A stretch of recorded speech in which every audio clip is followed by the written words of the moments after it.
ফেরাউন অত বোকা ছিল না। পানি দুই দিকে দাঁড়িয়ে আছে, যেখানে পানির গভীরতা 1 কিলোমিটার সেখানে পানির পাহাড়ের উঁচুতা 1 কিলোমিটার, যেখানে পানির গভীরতা 10 কিলোমিটার সেখানে পানির পাহাড়ের উঁচুতা কত? 10 কিলোমিটার। পানি তো দুই দিকে দাঁড়িয়ে আছে। তো এই রাস্তা দিয়ে মুসা আলাইহিস সালাম চলে গেলেন। ফেরাউন চলে গেলে পানি জমা হয়ে যাবে না, যে এইটা ফেরাউনের বিশ্বাসের অভাব ছিল না, যেতেও পারে, কিন্তু সে এত ক্ষেপে আছে যে রাগের কারণে তার বুদ্ধি কমে গেছে। আপনি রেগে গেলেন তো হেরে গেলেন। রাগ মানুষকে ভুল পথে নিয়ে যাবে। তাই একজন লোক এসে বলছেন, আল্লাহ নবী ফাউসিনি বিখাইরিন, আমাকে কল্যাণের উপদেশ দেন। তখন আল্লাহ রাসূল বলছেন, লা তাগজাব, রাগ করো না। আরো বলেন কিছু, লা তাগজাব, রাগ করো না। আরো কিছু বলেন, লা তাগজাব, রাগ করো না। এই কথা রাসূল সাল্লাল্লাহু আলাইহি ওয়াসাল্লাম বারবার বললেন, হাদিস বুখারী মুসলিম। তো রাগের কারণে তার বুদ্ধি কমে গেছিল। সে যখন ভিতরে চলে গেল তখন তো পানি এক জায়গায় জমা হয়ে গেল। যখন জমা হয়ে গেল তখন ফেরাউন বলল, আমান্ত আল্লাহ ইলাহা ইল্লাল্লাযী আমানাত বিহি বানু ইসরাঈল, আমিও সে আল্লাহকে মেনে নিলাম যে আল্লাহকে বানু ইসরাঈল মুসা মেনে নিয়েছে। ওয়া আনা মিনাল মুসলিমিন, আমি একজন মুসলিম। এই কথা ফেরাউন বলল। তা আল্লাহ বললেন, আলান, ও এখন, অকাদা আসাইতা কাবল, তুমি তো একটু আগে নাফরমান ছিলে, এখন মেনে নিলে? তারপরে বলছেন, আল ইয়াউমা নুনাজ্জিকা বিবাদানিকা লিতাকুনা লিমান খালফাকা আয়া। ফেরাউন, তোমার মুসলিম ঘোষণা দেওয়া তো বহু দূরের কথা, তোমার শরীরটা আমি চিরদিনের জন্য রেখে দিলাম, তোমাকে মানুষ দেখে উপদেশ গ্রহণ করবে যে ফেরাউন ছিল অত্যাচারী, স্বৈরাচারী, স্বেচ্ছাচারী, উদ্ধত, জালেম। মুসা আলাইহিস সালামকে আল্লাহ বলছেন, ফেরাউনের কাছে যান, দাওয়াত দেন। আমার মুখের ভাষা সাবলীল নয়, আমি ভালো ভাষা বলতে পারি না, আমি যাব না। তো বলছেন যেতে হবে, তাহলে ও আমাকে মারবে।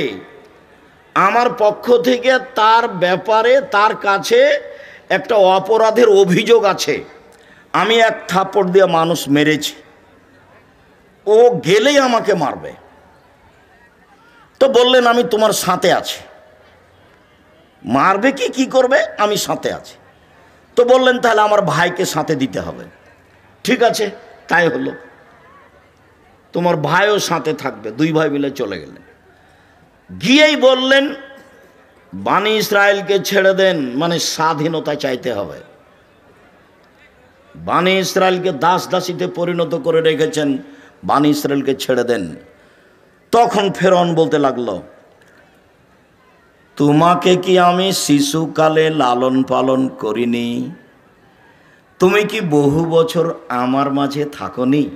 ফেরাউন বলছে, তুমি যা করেছো তা করেছো, তুমি তোমার কর্ম করেছো, এক থাপ্পড়ে তুমি মানুষ মেরেছ, তুমি বড় অকৃতজ্ঞ। এটা ফেরাউন বলল।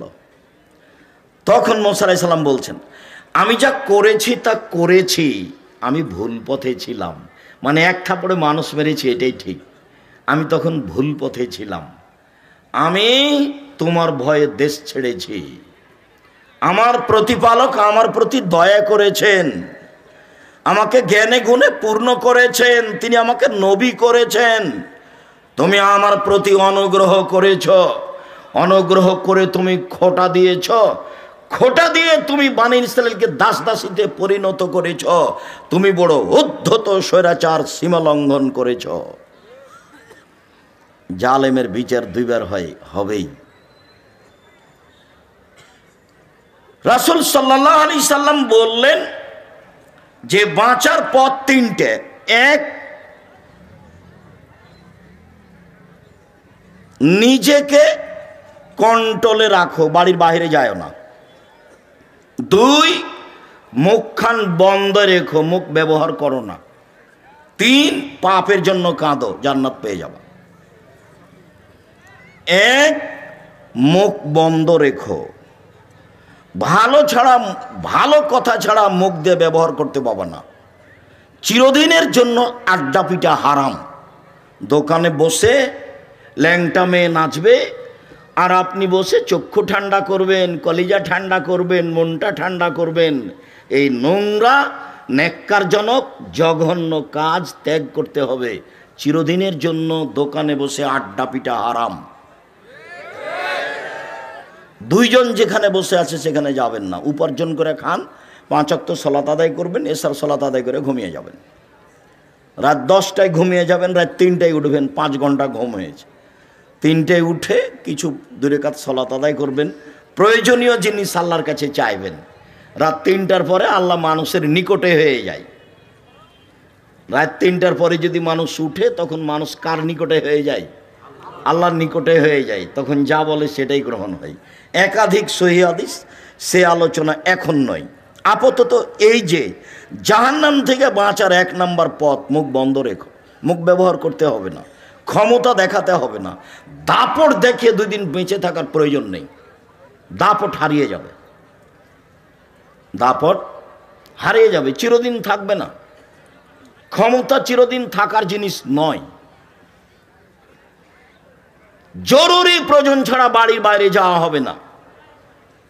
উপার্জন করে আসবেন, বাড়িতে ঢুকবেন, আহাল পরিবার আছে, ছেলে মেয়ে আছে, তাদের সাথে থাকেন, কথা বলেন। 10টায় ঘুমিয়ে, এই ছেলে, জায়গার তুলনায় উপস্থিতি অনেক বেশি। আমি আপনাদেরকে আন্তরিকভাবে অনুরোধ জানাচ্ছি, আমাকে দেখতে পান আর না পান, দয়া করে মুখখান বন্ধ রাখেন কিছু সময়। আপনাকে আমি জোরালোভাবে আন্তরিকভাবে অনুরোধ জানাচ্ছি, আমি আপনার জন্য এসেছি। আপনার আমি কিছু না কিছু উপকার করবই করব ইনশাল্লাহ। আপনি দয়া করে কোনো সুবিধা নিতে চায়েন না। এখন এরা আপনাকে সুবিধা দিতে পারবে না। কাজে আপনি মুখখান বন্ধ রাখলে আরও 5 জন কিছু শুনবে, আপনিও কিছু শুনবেন। আর এখন যদি আপনি আপনার প্রয়োজন মিটান বা দোকান পাশে বসে কথা বলেন, তাহলে আপনার এই চরিত্রকে আমি ঘৃণা করি। আমি আব্দুর রাজ্জাক বিন ইউসুফ, চাঁপাইনবাবগঞ্জের মানুষ, মানে আমি আপনার কাছের মানুষ। আমি আপনার কাছে সবচেয়ে ভালোবাসা পাওয়ার হক রাখি। আমি আপনার কাছে সবচেয়ে বেশি দিন প্রচার করার অধিকার রাখি। এবং আপনি দিন ধর্মের ব্যাপারে আমার সাথেই পরামর্শ করবেন, এটা আমার আন্তরিক দাবি। আমি তাতে বলেছি, জাতির যদি রাস্তাঘাট করে দিতে না পারি, জাতির যদি স্কুল কলেজ করে দিতে না পারি, জাতিকে চূড়ান্ত সঠিক ধর্ম দিতে পারবো ইনশাআল্লাহ। ধর্মের ব্যাপারে জাতিকে ফাঁকি দিয়ে পরকাল হারাতে রাজি নই। আমি অন্য কাজ করি না। দিন রাত যেটা কাজ করি, 1 নম্বর কাজ হলো শিক্ষকতা করা। একবারে ক্লাসের যেটা শেষ কেতাব বুখারী সেটা পড়াই। 2 নম্বর কাজ হলো ফতোয়া লেখা। আমি শরীয়ত মোটামুটি বুঝি মানুষ হিসাবে, তবে মানুষ ভুলের ঊর্ধ্বে নয়। আমি আলহামদুলিল্লাহ ফতোয়া লিখি প্রায় 26 বছর থেকে। আর দিন ধর্ম প্রচার করি, তখন অপ্রয়োজনীয় কোনো কথা বলি না, কোনোদিন কেসা কাহিনী বলি না। একবারে 90 সাল থেকে নিয়ে এখন পর্যন্ত সব চ্যালেঞ্জ দেওয়া আছে। কোনো জায়গাতে যদি দেখা যায় যে আমি মাযহাবের ব্যাপারে কথা বলেছি বা সরকারি কথা বলেছি, তাহলে আমি জাতির সামনে কথা বলবো না। 1, মুখ বন্ধ রাখতে হবে। মুনাফিকি করে কোনো লাভ নেই। দিন রাত হ্যাঁ করে হেসে এর বিরুদ্ধে বলে এখানে সেখানে গিয়ে তাহাজ্জুদ পড়ে জান্নাত কিনে যাবে না। আর এসব 1 শ্রেণীর অশিক্ষিতা মেয়ে, আর বাপে বলেছে আমার মেয়ে master degree pass. Master degree pass যে তুমি, তো তোমার মাথায় কাপড় নেই। তুমি কে বললো তোমাকে মাস্টার ডিগ্রি পাস? তুমি কি করে শিক্ষিতা হলে? তোমাকে দেখে মানুষ পাপ করে, তোমাকে দেখলেই পাপ হয়। তুমি কিভাবে শিক্ষিতা হলে? শিক্ষিতা মানে শিক্ষা কি মানুষের ক্ষতি করে? শিক্ষা মানুষের ক্ষতি করে না শিক্ষা মানুষের উপকার করে? তো তোমার দিয়ে তো ক্ষতি হয়। আর তোমাকে আমি কি দিয়ে বলবো? তোমার কথাটা আমি পরে বলতে চাচ্ছিলাম, দুঃখিত, আগেই চলে আসছে। যে আল্লাহ নবী বলছেন নবীগণের বৈশিষ্ট্য শিষ্টাচার 10টা। এটা বৈশিষ্ট্য নবীগণের। সব নবী এই শিষ্টাচার পালন করেছেন, আদম থেকে নিয়ে মোহাম্মদ সাল্লাল্লাহু আলাইহি সাল্লাম পর্যন্ত সব নবী। শিষ্টাচার 1, এফাউল্লাহ, দাড়ি বড় করতে হবে। ছোট করা, চেঁচে ফেলার কোনো সুযোগ নেই। দাড়ি চেঁচে ফেললে নারী সাদৃশ্য হয়। দাড়ি চেঁচে ফেললে মানুষ নারীর মহিলার মতো হয়ে যায়। দাড়ি চেঁচে ফেললে পুরুষত্বা কমে যায়। দাড়ি চেঁচে ফেললে চোখের পাওয়ার কমে যায়। তো নবীগণের বৈশিষ্ট্য 1, দাড়ি ছেড়ে দেওয়া তার নিজের গতিতে। 2, কাসুস সারেব, মোচ কেটে ফেলা। মোচ চেঁচে ফেলতে হবে না, কেটে ফেলতে হবে। মোচ কিছু থাকবে, এটা পুরুষের পরিচয়। 3, কাসুল আজফার, নখ কেটে ফেলা। তো তুমি একটা মাস্টার ডিগ্রি পাস মেয়ে, ম্যাট্রিক পাস করেছো, তোমার নখ বড় আছে, তুমি বলো দেখি কিভাবে তুমি শিক্ষিতা? কে তোমাকে বললো শিক্ষিতা? আমি আব্দুর রাজ্জাক বিন ইউসুফ বলিনি। তোমার বাপ যদি বলে থাকে, তোমার বাপও অশিক্ষিত মানুষ। তোমার মা যদি বলে থাকে, তোমার মাও অশিক্ষিত মানুষ। আর তোমার মা যদি কোনোদিন তোমাকে নখ কাটতে না বলে থাকে, নিশ্চিত তোমার এটা মা নয়, এটা তোমার সৎ মা। নিশ্চিত এটা তোমার খালা। সৎ মা ছাড়া তোমার কল্যাণ চাইলো না কেন? তোমার কল্যাণ চাইলো না কেন? মা তো এরকম হয় না। মার ব্যাপারে একটু পরে কথা আসছে, মা কাকে বলে, যেহেতু আদর্শ পরিবার আলোচনা। তো নখ বড় কেন? কেন নখ বড়? নবীগণের বৈশিষ্ট্য নখ কেটে ফেলতে হবে। রাস্তাঘাটে দেখেছি সেই জন্য রাখতে হবে? বিমানবালার আছে সেই জন্য রাখতে হবে? হিন্দুদের নীতি হলো কপালে টিপ দেওয়া। হিন্দুদের নীতি হলো কপালে টিপ দেওয়া। তোমার কপালে টিপ কেন? ইহুদি খ্রিস্টানদের পতিতালয়ের মেয়েদের বৈশিষ্ট্য হচ্ছে নখে নেইল পালিশ দেওয়া। ইহুদি খ্রিস্টানদের পতিতালয়ের মেয়েদের বৈশিষ্ট্য হলো নখে নেইল পালিশ দেওয়া। ইহুদি খ্রিস্টানদের পতিতালয়ের মেয়েদের বৈশিষ্ট্য হলো নখে নেইল পালিশ দেওয়া। তো তোমার নখ বড়ই বা কেন? তোমার নখে নেইল পালিশ কেন? কে জবাব দিবে? আমি যদি তোমার বাপ মাকে অশিক্ষিত প্রমাণ করতে না পারি, আমি আব্দুর রাজ্জাক বিন ইউসুফ নিজের জেলায় বক্তব্য দেওয়া ত্যাগ করলাম, জিন্দেগিতে বক্তব্য দেব না।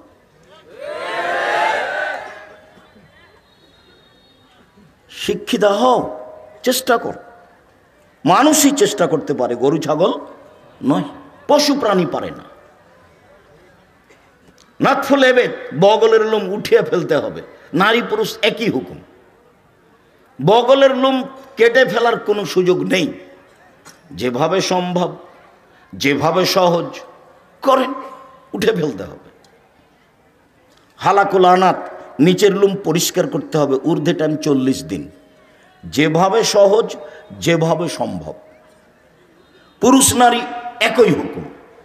সব এগুলো নবীগণের বৈশিষ্ট্য। পেশাব পায়খানার পরে পানি দিয়ে পবিত্রতা অর্জন করতে হবে। পানি না থাকলে ঢেল টিস্যু পেপার। পানি আছে তখনও কেউ যদি ঢেল টিস্যু পেপার নেই, তাহলে সে রাসূলকে অপমান করল। আর যারা বুঝেছে যে আগে ঢেল টিস্যু পেপার, পানি পরে পবিত্রতার জন্য, তারা রাসূলের সাথে অন্যায় আচরণ করেছে।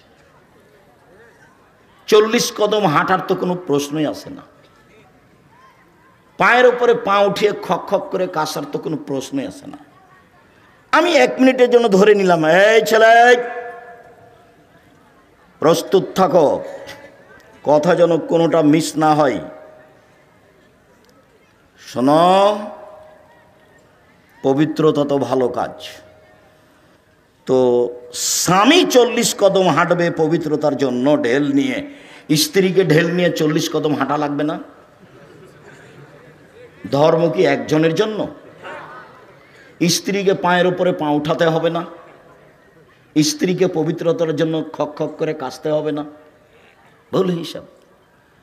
রাসূলের কাছে থাকেন, পথ সহজ হবে। বলছে আব্দুর রাজ্জাক সাহেব, বেশ কিছুক্ষণ ঢেল নিয়ে থাকার পরে থাকি এই জন্য যে পেশাব আসছে বলে মনে হয়। 40 ঘন্টা পরে যদি আপনি টিস্যু ফেলেন তবুও মনে হবে যে পেশাব আসলো মনে হয়। কেন? শয়তান এখন আপনাকে বোকা বানিয়েছে। আল্লাহর নবী বলছেন যে মসজিদ থেকে বের হবা না বায়ুর শব্দ স্পষ্ট কানে না শুনলে, আর বায়ুর গন্ধ স্পষ্ট নাকে না আসলে। কেননা শয়তান পেশাব পায়খানা রাস্তায় চলাচল করে।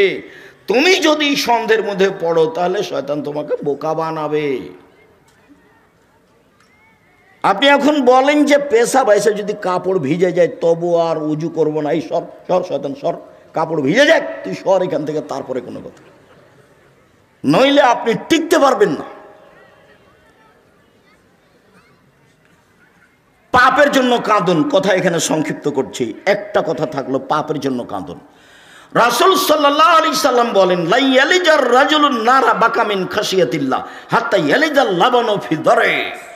গাভীর বাঁট ওলান থেকে চাপ দিয়ে দুধ বের করে ভিতরে ঢোকানো যায় না যেমন, আল্লাহর ভয়ে কাঁদে যে সে জাহান্নামে যাবে না তেমন।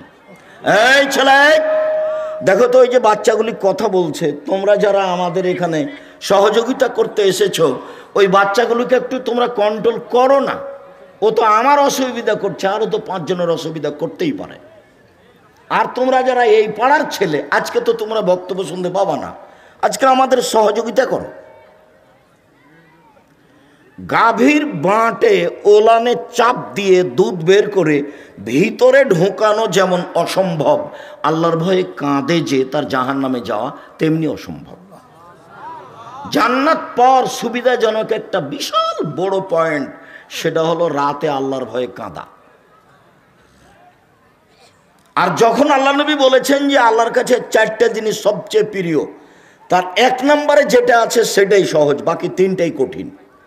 1 নম্বরে আছে যে আল্লাহর ভয়ে 1 ফোঁটা চোখের পানি, এটা আল্লাহর কাছে যত প্রিয়, হজ তত প্রিয় নয়, রামাজানে শ্যাম তত প্রিয় নয়, তাসবিহ তাহলিল জিকির আজকার তত প্রিয় নয়। 1 ফোঁটা চোখের পানি আল্লাহর কাছে যত প্রিয়। নিজেকে জাহান্নাম থেকে বাঁচাও, আল্লাহর ঘোষণা। আপাতত আজকের মতো জাহান্নাম থেকে বাঁচার 3টে পথ বলে গেলাম, 1 হাদিস থেকে, মনে থাকবে না মনে হয়। 1, মুখ বন্ধ রাখতে হবে। 2, জরুরি প্রয়োজন ছাড়া বাইরে যাওয়া যাবে না। তাই বলা হয়েছে দোকানে বসে আড্ডা পিটা হবে না। দোকানেতে ল্যাংটা মেয়ে নাচে, সেটা কেন এখানে? সেটা কেন? আল্লাহ নবী মুহাম্মদ সাল্লাল্লাহু আলাইহি সাল্লাম বলেছেন, লা ইয়াকুনান্না ফি হাযিল উম্মাহ খাসফুন ও মাসখুন ও কাযফুন। আমার উম্মতের উপরে 3টে বিপদ নেমে আসবে।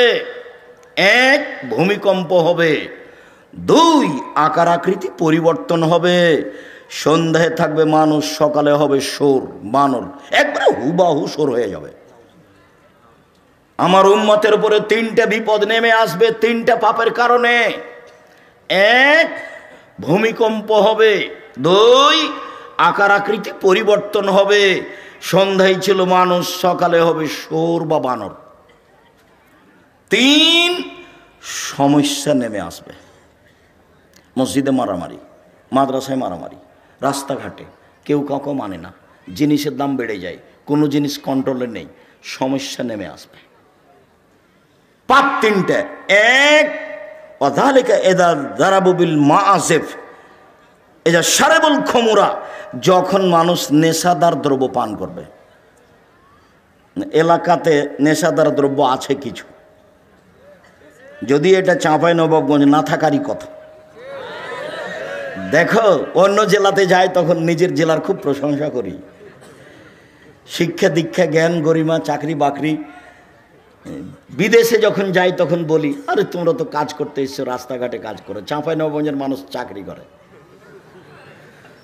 দিনরাত তোমাকে নিয়ে আমি গর্ব করি, দেখো আমার গর্ব নষ্ট করো না। বিড়ি তামাক জর্দা সিগারেটকে চিরদিনের জন্য একবারে করে দাও, হারাম করে দাও। ও যেন তোমাকে দমাতে না পারে। অবস্থানে যাও, বিড়ি, তামাক, জর্দা, সিগারেট, গুল, নেশাদার দ্রব্য চিরদিনের জন্য হারাম।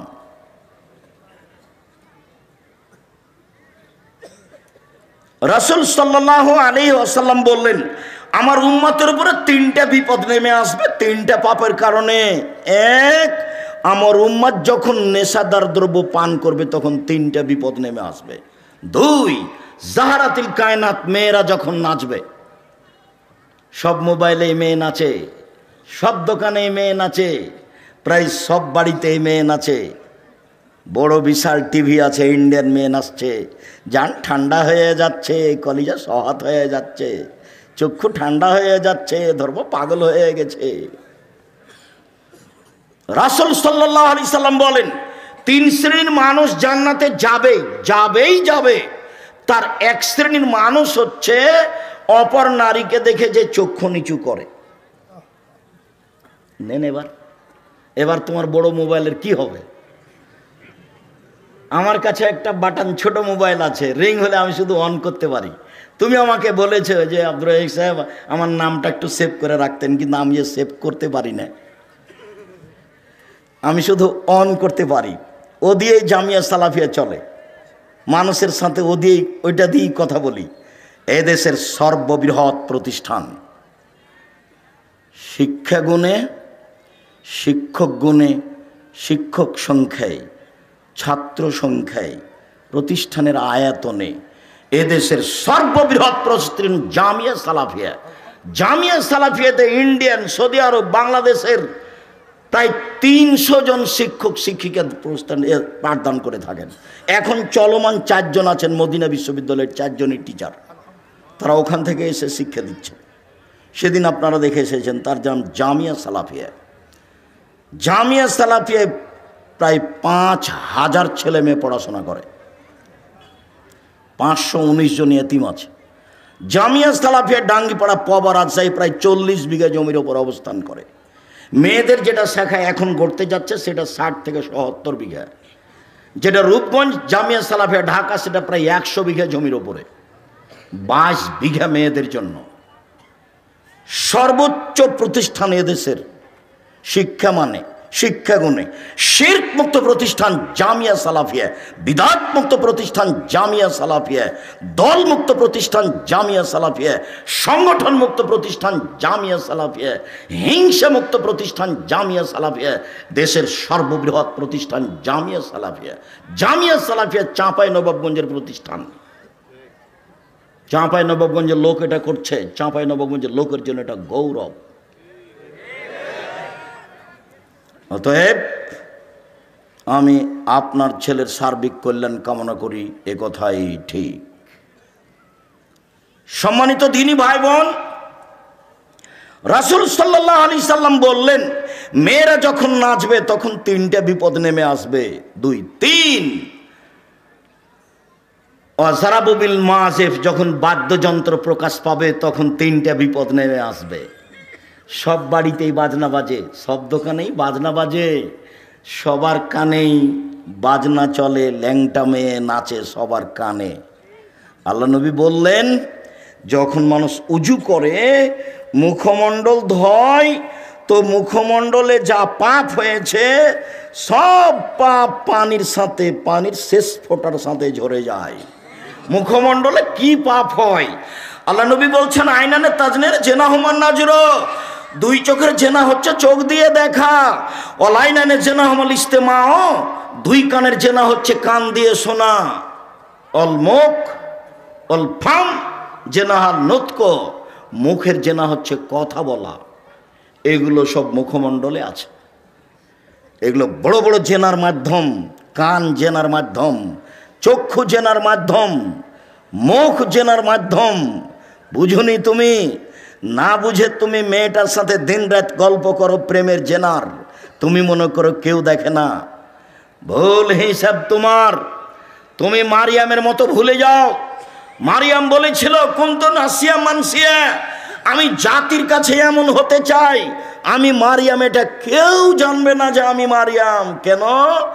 আমি যদি বাচ্চা নিয়ে গ্রামে যাই তাহলে জনগণ বলবে, ছি ছি ছি ছি ছি, তুমি জেনা করে বাচ্চা নিয়ে এসেছো, তুমি বাইতুল মুকাদ্দাসে মসজিদে থাকো, মসজিদ ঝাড়ু দাও, তুমি এমন কাজ করো, আমি কি দিয়ে বুঝাবো গ্রামবাসীকে? বাচ্চা নিয়ে গ্রামে ঢুকলেন, তখন গ্রামের লোকেরা বলল, ছি ছি ছি ছি ছি ছি ছি, তোমার মা ভালো, তুমি এত খারাপ, ছি তোমার বাপ ভালো, তুমি এত খারাপ। তো আমি মারিয়াম নাসিয়া মানসিয়া হয়ে যেতে চাই, কেউ যেন না জানে আমাকে। ওই মেয়েটার নাম্বার তুমি চিরদিনের জন্য ভুলে যাও। মেয়েটা যে কে এটা তুমি ভবিষ্যতেও মনে রাখবা না, কোনো দিন মনে রাখবা না, নইলে ও তোমাকে ধ্বংস করবে, তোমার বাপকে ধ্বংস করবে, তোমার বংশকে ধ্বংস করবে, তোমার জাতিকে করবে। তুমি সেখান থেকে ফিরে আসো 1 মিনিট, তোমাকে এখানে বাস্তব দেখায়। জুলাইখায় দরজা বন্ধ করেছিল সব, জুলাইখা সব দরজা বন্ধ করে বলেছিল ইউসুফকে, হাই তালাক, এইসব তুমি আমার সাথে জেনায় লিপ্ত হও। তখন এইসব বলেছিলেন, মাযাল্লাহ, আমি আল্লাহর কাছে আশ্রয় চাচ্ছি, বলো কি তুমি? ইন্নাহু রাব্বি আহসানা মাসায়া, আরে তোমার স্বামী আমার মালিক, আমাকে ভালো থাকতে দিয়েছেন, আমাকে ভালো খেতে দিয়েছেন, আমি এই অন্যায় কেমনে করি? তোমার স্বামী আমার মালিক, জুলাইখা তোমার স্বামী আমার মালিক, আমাকে ভালো থাকতে দিয়েছেন, ভালো খেতে দিয়েছেন, আমি ওই অন্যায় কেমনে করতে পারি? মাযাল্লাহ, আমি আল্লাহর কাছে আশ্রয় চাচ্ছি। এই বলে তিনি দিলেন দৌড়। তখন দরজা খুলে বের হয়েছেন, এটা বোঝা যায় না। তিনি যখন শেষ দরজায় বের হয়েছেন, পিছনে আছে জুলাইখা, সামনে পড়ে গেল জুলাইখার স্বামী, এক জায়গায় 3 জন। জুলাইখার স্বামী, জুলাইখা, ইউসুফ আলাইহিস সালাম। সামনে পড়তেই জুলাইখা বলল, এই দেখেন, কথা উল্টে দিচ্ছে। জুলাইখা বলল, এই দেখেন, আপনি যাকে বাড়িতে রেখেছেন সে আপনার স্ত্রীর সাথে জেনা করতে চায়।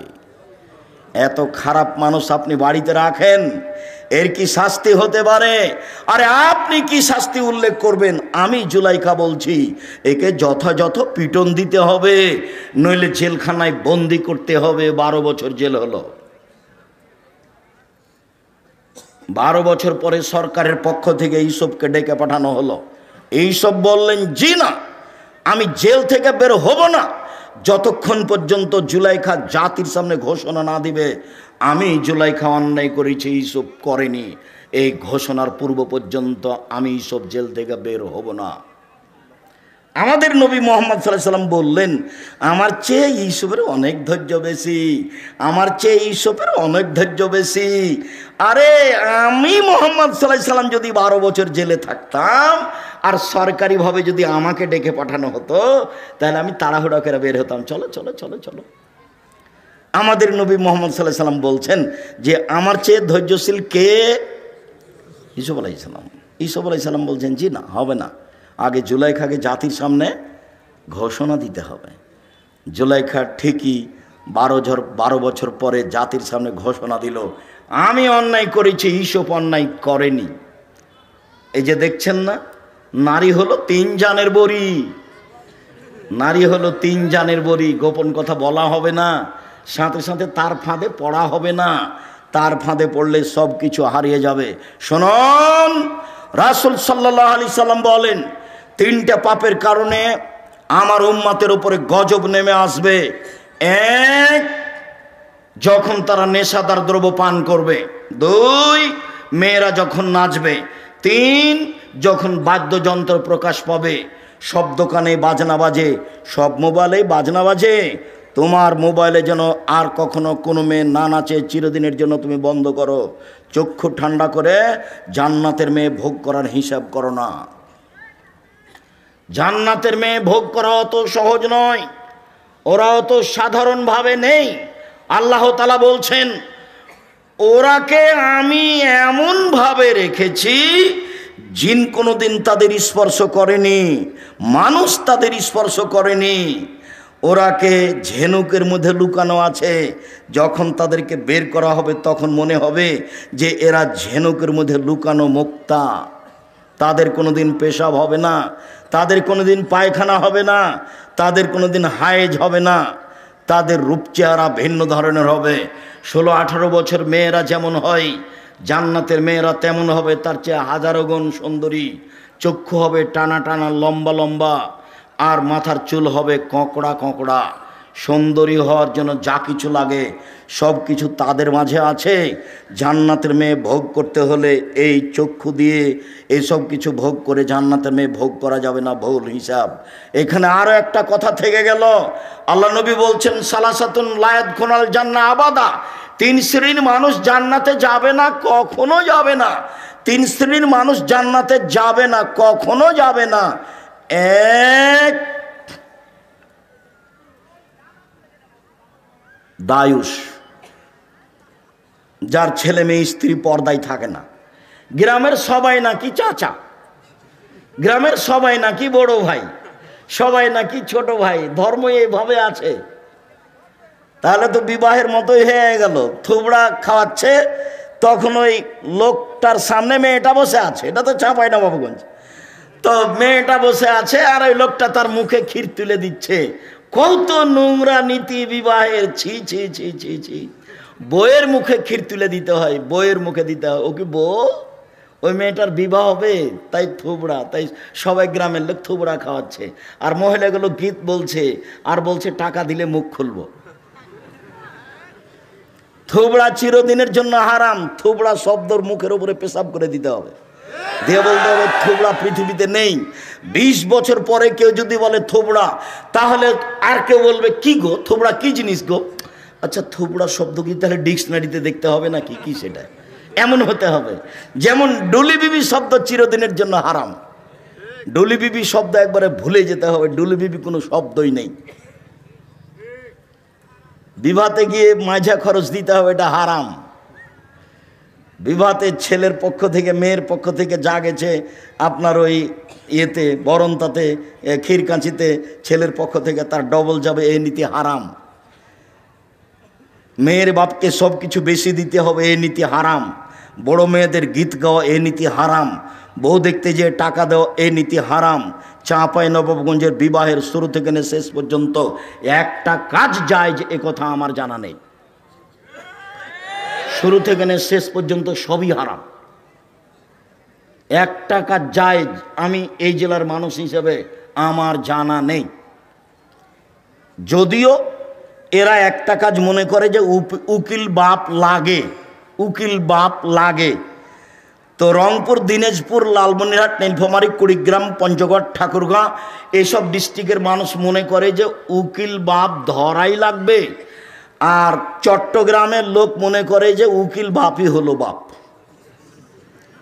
আজ থেকে ওই হলো বাপ, ওই মেয়ের বাড়ি যাবে, ও আসবে, এই হলো বাপ ঘোষণা হয়ে গেছে। যাবে আসবে, যাবে আসবে, মরা পর্যন্ত এই হলো বাপ আর হলো বেটি।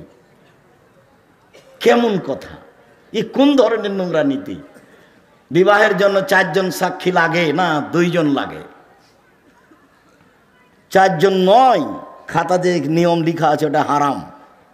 2 জন সাক্ষী পক্ষে নয়। একটা বিবাহ জায়েজ হওয়ার জন্য কয়টা সাক্ষী?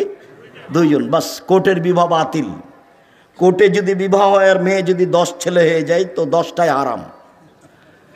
10 ছেলের মায়ের বিবাহ পড়াতে হবে। কাকে দিয়ে পড়াতে হবে? ওর বাপকে। বলে ওর বাপ মারা গেছে। তো ওর ভাই বলে ওর বড় ভাই মারা গেছে। তো বলে ওর ছোট ভাই, ছোটটাও মারা গেছে। কে আছে? যেগুলো ছেলে জন্ম নিয়েছে সেগুলো আছে। ওর মা আর বিবাহ পড়ায়।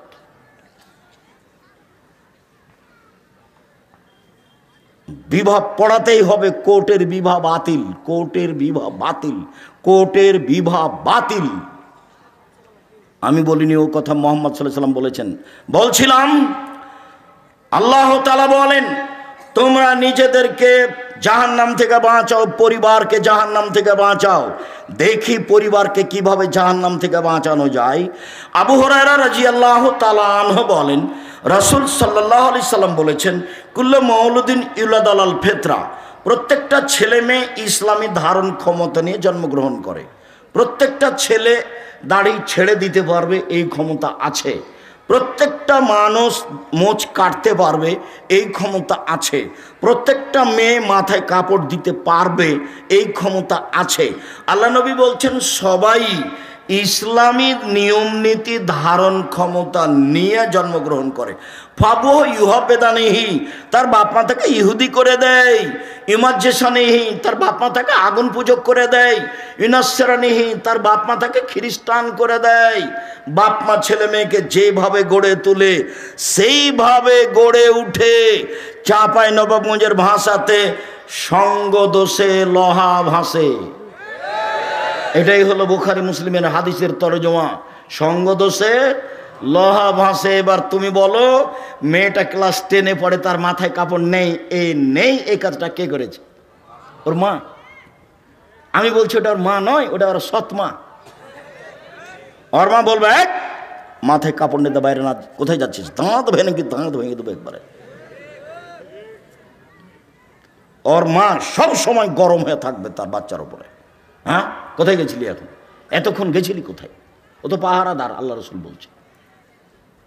সঙ্গ দোষে লোহা ভাসে, এটা বুখারী মুসলিমের হাদিসের সারমর্ম কথা। বাপ মা যদি ইহুদি হয়, ছেলে মেয়ে ইহুদি হয়ে গড়ে উঠবে। বাপ মা যদি খ্রিস্টান হয়, ছেলে মেয়ে খ্রিস্টান হয়ে গড়ে উঠবে। বাপ মা যদি আগুন পূজক হয়, ছেলে মেয়ে আগুন পূজক হয়ে গড়ে উঠবে। শুনুন, অনেক দিন বলা আছে, দুইটা মেয়ে একসাথে জন্ম নিয়েছে, দুইজনই সুন্দরী, দেখতেও ভালো, মেধাও ভালো, একই সাথে জন্ম নিয়েছে, যমজ। একজনের বিবাহ হয়েছে কথার কথা আওয়ামী লীগের ছেলের সাথে, আর একজনের বিবাহ হয়েছে বিএনপি ছেলের সাথে। দুই বোনে এখন আর কথা বলে না, একসাথেই থাকতো, একসাথেই চলতো, একসাথেই খেত। ওর প্রতিক্রিয়া এর ভিতরে ঢুকেছে, ওর প্রতিক্রিয়া এর ভিতরে ঢুকেছে। এটাই শেষ পর্যন্ত হাদিস এরকমই থাকবে। এক খেয়ালে চেয়ে থাকবেন, আমি আপনার সাথে আছি কিছুক্ষণ। সম্মানিত দিনী ভাই বোন, আবু হুরায়রা রাদিয়াল্লাহু তাআলা আনহু বলেন, রাসূল সাল্লাল্লাহু আলাইহি সাল্লাম বলেছেন, কুল্লু নাফসিম মিন বানি আদম সাইয়্যিদ। আদম সন্তানের পুরুষ নারী সবাই দায়িত্বশীল, সবাই নিজের নিজের নিজ নিজ দায়িত্ব পালন করবে। আদম সন্তানের সবাই দায়িত্বশীল। তাহলে বাপ আর রাজুল সাইয়্যিদ ফি বাইতি আহলিহি, বাপ হচ্ছে তার পরিবারের উপরে দায়িত্বশীল। বাপ হলো তার পরিবারের উপরে দায়িত্বশীল। ওয়াল মারআতু সাইয়্যিদাতু বাইতিহা, আর মহিলা হচ্ছে বাড়ির দায়িত্বশীলা।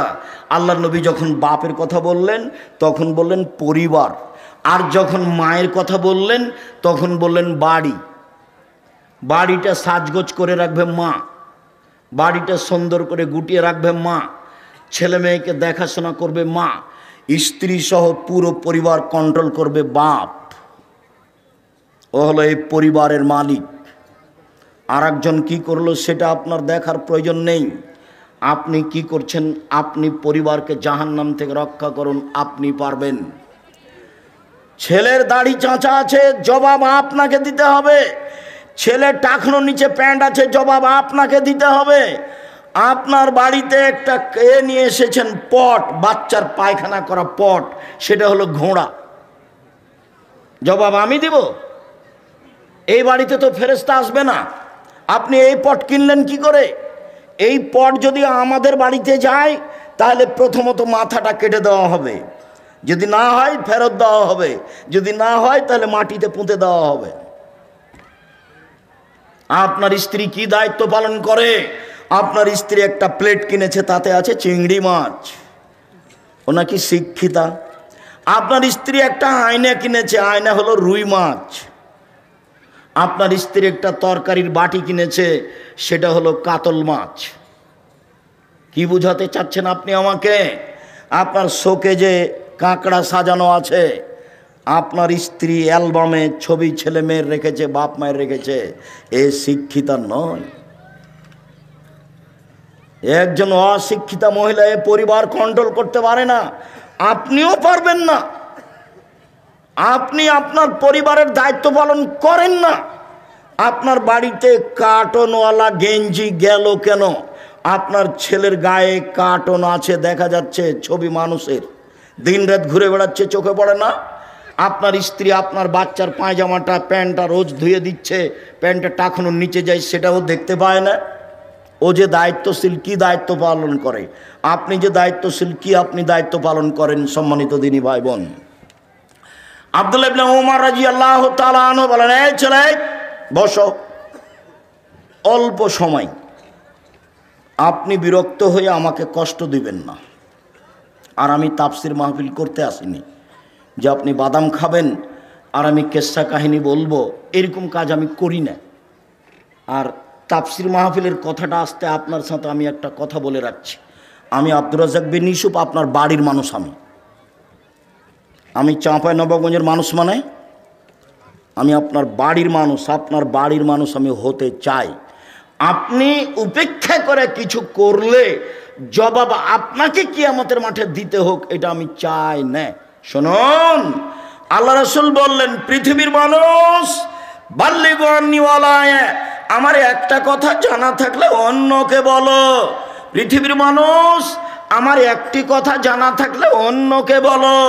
2, ওয়াহাদ্দিসু আন বানি ইসরাঈল ওয়ালা হারাজ, বানি ইসরাঈলের কাহিনী বলো, কোনো দোষ নেই। বানি ইসরাঈলের কাহিনী বলো, কোনো দোষ নেই। আমান কাযাবা আলাইয়া মুতাআম্মিদান ফালিয়াতাবাওয়া মাকআদাহু মিনান নার, কেউ যদি কোনো কথা আমার নামে বলে, সেই কথা যদি আমার না হয়, তাহলে তার থাকার জায়গা জাহান্নাম। পাগড়ি যত বড়ই হোক, জুব্বা যত বড়ই হোক, রেহাই হবে না। আপনি যেই কথাটা মুখ দিয়ে বললেন, যেই কথাটা কলমে লিখলেন, সেটা যদি নবীর না হয়, তাহলে আপনার থাকার জায়গা জাহান্নাম। জেনা করে জাহান্নামে গেছে এ কথা নয়, সুদ খেয়ে জাহান্নামে গেছে এ কথা নয়, মানুষকে মেরে জাহান্নামে গেছে এ কথা নয়, জুলুম অত্যাচার করে জাহান্নামে গেছে এ কথা নয়। ধর্মের নামে একটা কথা বলেছে যেটা রাসূলের নয়। আমি আপনাকে শতদিন বলেছি, আমার চাচাতো ভাই চাঁপাইনবাবগঞ্জ শহরের ওই পাশে বক্তব্য শুনতে এসে আমাকে বাড়িতে গিয়ে বলছে যে তাফসির যে করলো, সে কি তাফসির, ওগুলো তোরা জানিস না। ভাইজান কি বললো, ও ছাড়, ওগুলো তোরা পারবি না। আচ্ছা বলেন, আমি একটু শুনি, কি করলে একটু বলেন না। তখন বলছে, জীবনে ওই সব তাফসির শুনিসনি। আচ্ছা শুনিনি বলেন। তো বলছে যে আদম আলাইহিস সালাম ঘুম থেকে উঠে দেখেন পাশে একজন সুন্দরী মহিলা। তো আদম আলাইহিস সালাম হাত বাড়ালেন, তখন ফেরেশতা বলছেন থামেন। তো আদম আলাইহিস সালাম বলছেন কেন? তাহলে মোহর দিতে হবে। মোহর আবার কি? তো বলছে যে মুহাম্মাদের নামে 10 বার দুরূদ পড়ে দিতে হবে, সেইটা হলো মোহর। আল্লাহ বলছেন যে আদম আলাইহিস সালাম সবচেয়ে বড় শিক্ষিত পৃথিবীতে। কেন? আল্লাহ বলছেন আমি আদমকে কি করেছি, সব কিছু শিখিয়ে দিয়েছি। এমন কোনো কিছু পৃথিবীতে ছিল না, এখন নেই, কিয়ামত পর্যন্ত হবে না, যেটা আদম জানতেন না। আদম আলাইহিস সালাম পৃথিবীতে সবচেয়ে বড় শিক্ষিত। এত বড় শিক্ষিত মানুষ বউখান কিভাবে হালাল করতে হবে সেটাই জানেন না। মোহর না দিয়েই হাত বাড়াতে গেলেন, ফেরেশতা বললেন থামেন। আদম আলাইহিস সালাম বললেন কেন? মোহর দিতে হবে। মোহর আবার কি জিনিস? মুহাম্মাদের উপরে 10 বার দরুদ পড়ে দিতে হবে, 1000 বার দরুদ পড়ে দিতে হবে। আমি কিয়ামত পর্যন্ত সময় দিয়েছি, কিয়ামত মানে আমার মরা পর্যন্ত। যেমন কোরআন মাজিদের গায়ে শরীফ লেখা আছে, আমি সময় দিয়েছি কিয়ামত পর্যন্ত, না আমার মরা পর্যন্ত। কোরআন মাজিদের শেষে 1 পৃষ্ঠা দোয়া লেখা আছে, দোয়া খাতমিল কোরআন। আমি বলেছি নবীর নয়, এটা মানুষের বানানো। সময় দিয়েছি কিয়ামত পর্যন্ত, না আমার মরা পর্যন্ত। আপনি মনে কষ্ট নিয়েন না, আমি আপনার ভাই। আপনি মনে কষ্ট নিয়েন না, আমি আপনার ভাই। আপনি মনে কষ্ট নিয়েন না, আমি আপনার ভাই, আমি আপনার ছেলে। আপনার বাড়িতে লেখাপড়া করে আমি মানুষ হয়েছি, আপনার সামনে আমি হক কথা বলবো, এটা আমার অধিকার আছে। আপনি যদি কিছু মনে করেন আমি দুঃখিত, আপনি দায়িত্ব পালন করেননি, এই জন্য মুকশিদুল মুমিনিন বইয়ে প্রথমে লেখা আছে, এক ওয়াক্ত নামাজ কাজা করলে 80 হোক বা জাহান্নামে থাকতে হয়। প্রমাণ করেন দেখি, প্রমাণ করেন দেখি। বইয়ের এক জায়গাতে হেডলাইনে লেখা আছে, অবিবাহিত ছেলেমেয়ের পড়া নিষেধ। অবিবাহিত ছেলেমেয়ের পড়া নিষেধ। যে দেখে সেই পড়ে, যে দেখে সেই পড়ে, যে দেখে সেই পড়ে। আমি নিজে পড়ে দেখলাম, আমি নিজেও পড়ে দেখলাম, দেখি কি আছে। আমি তো বিবাহিত মানুষ, আমি তো আর নায়ের মধ্যে নেই, তা আমি পড়ে দেখলাম। এখন লেখা আছে, ভরা পেটে স্ত্রী মিলন হলে ছেলে ভ্যাংচা হয়, সফরের পূর্বে স্ত্রী মিলন হলে ছেলে কানা হয়, চন্দ্র সূর্য গ্রহণে স্ত্রী মিলন হলে ছেলে টেরা হয়। এসব কথা লেখা আছে। আল্লাহর কসম, আমি আব্দুর রাজ্জাক বিন ইউসুফ আপনার কাছের মানুষ, আল্লাহর কসম এগুলো সত্য কথা নয়, বরং কোরআনের বিরোধী। আল্লাহ বলছেন, নিসাউকুম হারসুল লাকুম ফাতু হারসাকুম আন্না শিতুম। পৃথিবীর মানুষ তোমাদের স্ত্রী, তোমাদের জমি। পৃথিবীর মানুষ তোমাদের স্ত্রী, তোমাদের ক্ষেত। পৃথিবীর মানুষ তোমাদের স্ত্রী, তোমাদের জমি। তোমরা তোমাদের জমিতে আসো তোমাদের ইচ্ছা মতো, সকালেই কি, দুপুরেই কি, ভরা পেটেই কি, সফরের পূর্বেই কি, চন্দ্রগ্রহণ লাগলেই কি আর না লাগলেই কি। ঋতু হাইজ অবস্থায় স্ত্রী মিলনে যাবা না, বাস। এটা আল্লাহর দেওয়া বিধান। পৃথিবীর মানুষ, আমার একটি কথা জানা থাকলে অন্যকে বলো। পৃথিবীর মানুষ, বানি ইসরায়েলের কাহিনী বলো, কোনো দোষ নেই, মানে সত্য কাহিনী হতে হবে। 1 মিনিট, সত্য কাহিনী হতে হবে। 1 মিনিট, 1 মিনিট বলে কি বলতে চাচ্ছেন আব্দুর রাজ্জাক সাহেব? হ্যাঁ, একটা সত্য কাহিনী দেখাই। ইস্তারা রাজুলুন মিন রাজুলিন আকারান। একটা লোক একটা লোকের কাছে জমি কিনে নিয়েছিল হাজার হাজার বছর পূর্বে। জমি চাষ করতে গিয়ে স্বর্ণের পাতিল পেল। এখন জমি ক্রেতা স্বর্ণের পাতিলটা বিক্রেতার কাছে নিয়ে গিয়ে বলছে, খুদ্দাহবা কামিননি, আপনি স্বর্ণের পাতিল নেন। ইস্তারে তো মিনকাল আর ধরম আপতা মিনকা দাম, আমি আপনার কাছে জমি কিনে নিয়েছি, স্বর্ণের পাতিল কিনে নিনি, নেন নেন। তখন বিক্রেতা বলছে, বাইতুলার জমা ফিহা, জমিও বিক্রি করেছি, জমিতে যা ছিল সবই বিক্রি করেছি, পাতিল নেব না। হাদিস বুখারী মুসলিম, হাজার হাজার বছর আগের কাহিনী। এই হলো বানি ইসরায়েলের কাহিনী। পৃথিবীর আলেম ওলামা, তোমরা বানি ইসরায়েলের কাহিনী বলো। ও মুফাসসির সাহেব, আপনি বানি ইসরায়েলের সত্য কাহিনী বলেন, আপনি সহিহ হাদিস বলেন। যদি আপনার কোনো কথা এমন হয়ে যায় যেটা নবীর নয়, তখন থাকার জায়গা জাহান্নাম, পথ ঘাট থাকবে না। যোদ্ধা যত বড়ই হোক, পীর যত বড়ই হোক, লাভ হবে না, বাঁচার কোনো পথ নেই। হাদিস বুখারী মুসলিম। আল্লাহ নবী বলছেন, কাফাবিল মারে কাদওয়ানি ইউহাদ্দিসু বিকুল্লি মা সামিয়া, মুখ দিয়ে কথা বলার পূর্বে ও যেন তদন্ত করে দেখে। তদন্ত না করে যেন কোনো কথা ধর্মের নামে না বলে। বন্ধ থাক, ধর্ম বন্ধ থাক। তুমি বলিও না, বলতে গেলে দেখে বলিও। আমি বলছি না যে আপনি কাঁদ মাসা করিয়েন না উজুতে, আমি এই কথা বলছি না। আমি বলছি আপনি কাঁদ মাসা করেন, কিন্তু যদি নবীর না হয়ে থাকে তাহলে আপনার কি হবে? আপনার আমি এটা বন্ধ করতে আসিনি। আপনি বলেন, আল্লাহুম্মা সাল্লি আলা সাইয়্যিদিনা নাবিয়ানা মুহাম্মদ, বলেন। আমি আপনাকে নিষেধ করিনি, এই কাজ আমি করি না। আমি যেটুকু বলছি সেটুকু হচ্ছে, এইটা যদি নবীর না হয় তাহলে আপনার কি হবে? তাকে আপনি তদন্ত করেন, নবীর প্রমাণ হোক। আপনি একজন বড় মুফাসসির, আপনি একজন বড় মুফাসসিরের সহযোগী, আপনি এমনটা করছেন। যদি রাসূলের না হয় তাহলে আপনার এবং তার কি হবে, এইটা আপনি বিবেচনা করছেন না কেন? আমি তো মনে করছি এইভাবে তাফসির করাটা ঠিক ওইরকম। কেমন? ফাতেমা যেমন বলেছিলেন, ফাতেমা কান্দিয়া কয় আজ বুঝি হুসাইন কারবালাতে শহীদ হয়। ফাতেমা কান্দিয়া কয় আজ বুঝি হুসাইন কারবালাতে শহীদ হয়। যেদিন হুসাইন কারবালাতে শহীদ হচ্ছেন ইরাকের মাটিতে, তার 49 বছর আগে ফাতেমা মারা গেছেন। কতদিন আগে মারা গেছেন? 49 বছর আগে। তাহলে ফাতেমা এইভাবে কিভাবে বলবেন? তাহলে তো ধর্মের কথা, আমি যদি এরকম বক্তা হই তাহলে আমার কথা হয়ে গেল ওইরকম পুথির গানের মতো, 6 মাসের রাস্তা মর্দ 6 দিনে গেল, ঘোড়ায় চড়িয়া মর্দ হাঁটিয়া চলিল। ধর্ম এরকম নয়।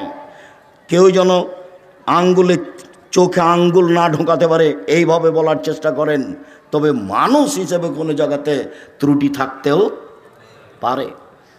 আবু মুসা আশআরী রাদিয়াল্লাহু তাআলা আনহু বলেন, রাসূল সাল্লাল্লাহু আলাইহি সাল্লাম বলেছেন, আইয়ুমা রাজুলিন লাহু ওয়ালিদা, কারো যদি একটা কাজের মেয়ে থাকে, কাজের মেয়ে, ফাআদ্দাবাহা ফাসানা তাদিবাহা, তাকে যদি শিষ্টাচার শিখিয়ে দেয়, সুন্দর শিষ্টাচার শিখিয়ে দেয়, আল্লামাহা ফাসানা তালিমাহা, তাকে যদি বিদ্যা শিখিয়ে দেয়, সুন্দর বিদ্যা শিখিয়ে দেয়, ফালাহু আজরান, তার জন্য ডবল নেকি রয়েছে। কাজের মেয়েকে বিদ্যা শিখাতে হবে, কাজের মেয়েকে শিষ্টাচার শিখাতে হবে। শিষ্টাচার কি জিনিস? নখ বড় কেন? শিষ্টাচার গ্রহণ করো, কেটে ফেলো। কপালে টিপ কেন? শিষ্টাচার গ্রহণ করো, টিপ তুলে ফেলো। শোনো, যেই ওই পায়ে যেগুলো বাজে সেগুলো কি? নূপুর। এই বাজনা নূপুর কেন? এটা শয়তানের বাজনা, খুলে ফেলো। এইভাবে চুল বেনি করে উপরে ধামাওয়ালিদের মতো করে রেখেছো কেন? এই শিষ্টাচার বন্ধ করো। শিষ্টাচার কি জিনিস? শিষ্টাচার কি জিনিস? আম্মু বাড়ি থেকে বের হলে আমাকে সালাম দিয়ে বের হও, শিষ্টাচার। আম্মু বাড়িতে ঢোকার সময় সালাম দিয়ে ঢোকো, শিষ্টাচার। আম্মু পড়তে বসলে নাসফালাক ইখলাস রব্বে জিদনি ইলমা বলে পড়তে বসো, শিষ্টাচার। আম্মু ডান পায়ের জুতা আগে পরো, বাম পায়ের জুতা পরে পরো, শিষ্টাচার। আম্মু বাম পায়ের জুতা আগে খুলো, ডান পায়ের জুতা পরে খুলো, শিষ্টাচার। আম্মু টয়লেটে ঢোকার সময় দোয়া পড়ো, বের হওয়ার সময় দোয়া পড়ো, শিষ্টাচার। আম্মু মসজিদে ঢুকলে ডান পা আগে দাও, বাম পা পরে দাও, শিষ্টাচার। আম্মু মসজিদ থেকে বের হলে বাম পা আগে দাও, ডান পা পরে দাও, শিষ্টাচার। শিষ্টাচার দিয়ে, ইসলামী শিষ্টাচার দিয়ে দিন রাত পূর্ণ হয়ে আছে। আম্মু ডান হাতে গিলাস ধরো, 3 শ্বাসে পানি পান করো, শিষ্টাচার। ফিলিস্তিনের লোকেরা অরিজিনাল আরবি, মূল আরবি। ফিলিস্তিনের লোকেরা একবারে নগদ আরবি, কিন্তু তারা নিচে নামতে নামতে নামতে এমন নেমেছে যে শিষ্টাচার টোটালেই ভুলে গেছে। আব্দুর রহিম মিশর আজহারে পড়তো, সেই সুবাদে গাজা ফিলিস্তিনের লোকেরা যারা মিশরে এসেছিল, ওদের আমরা বাছাই করে কয়েকশো লোককে কয়েকবার সহযোগিতা করেছি। তো আমি সেদিন সহযোগিতা দিচ্ছি আপনাদের পক্ষ থেকে। তা আমি যখন দিচ্ছি তখন বাম হাতে নিল, আর একজন বাম হাতে নিল। আমি দেওয়া বন্ধ করে বক্তব্য দিলাম। আমি আরবিতে শুনলাম, ওরা তো আরবি আমার চেয়ে বেশি বুঝে। যখন বললাম বাম হাত হলো শয়তানের জন্য, ডান হাত হলো রাসূল বলছেন খাওয়ার জন্য, পবিত্রতার জন্য। আয়েশা রাদিয়াল্লাহু তাআলা বলছেন রাসূলের ডান হাত খানটা পবিত্র কাজের জন্য, খাওয়ার জন্য, আর বাম হাত খানটা লেখালা এই পেশাব পায়খানার জন্য, অমিন কাদারা, আর যে খারাপের ময়লার জন্য। ওরা একবারে গুলগুলা হয়ে বুঝলো আরবি, ওরা তো আরবিতেই জন্ম। এবার বললাম নেন, তখন বাম হাত বাড়িয়ে গেল। কেন বলেন তো? আদাত, অভ্যাস। বক্তব্য বুঝলো ঠিকই, কিন্তু যেটা চলমান অভ্যাস সেটা পরিবর্তন সহজে করতে পারলো না। বাম হাতে নিচ্ছে, বাম হাতে নিচ্ছে, বাম হাতে খাচ্ছে, বাম হাতে চা ধরছে। শয়তান খায় বাম হাতে, পেশাবের কাজ বাম হাতে, পায়খানার কাজ বাম হাতে, ছুঁচে বাম হাতে। মানুষ কি করে? ছুঁচে বাম হাতে, পায়খানা লাড়ে বাম হাতে। আচ্ছা, আপনি বাম হাতে চা খাচ্ছেন, আপনার একটু মানবতা নাই? আপনি শিক্ষিত মানুষ, কে বলল? আমি বলিনি ভাইজান, আমি কোনো দিন বলিনি। আপনাকে আমি গরু ছাগলের মতো মনে করি। বুঝেও বুঝে না, ওরা অন্তর আছে, বুঝে না। দেখেও দেখে না, ওরা চক্ষু আছে, দেখে না। শুনেও শুনে না, ওরা কান আছে, শোনে না। উলাইকা কালানাম, তারা পশু প্রাণীর মতো, তারা গরু ছাগলের মতো, তারা কুকুর শ্রীগের মতো। ভালো মজাও তার চেয়ে বেশি, তার চেয়ে বেশি খারাপ। যে শ্বশুরের কাছে যৌতুক নেই, সে কুকুর শ্রীগালের চেয়ে বেশি খারাপ। 24 ঘন্টার মধ্যে সন্ধ্যা হতে হতে মোটরসাইকেল ফেরত দিতে হবে।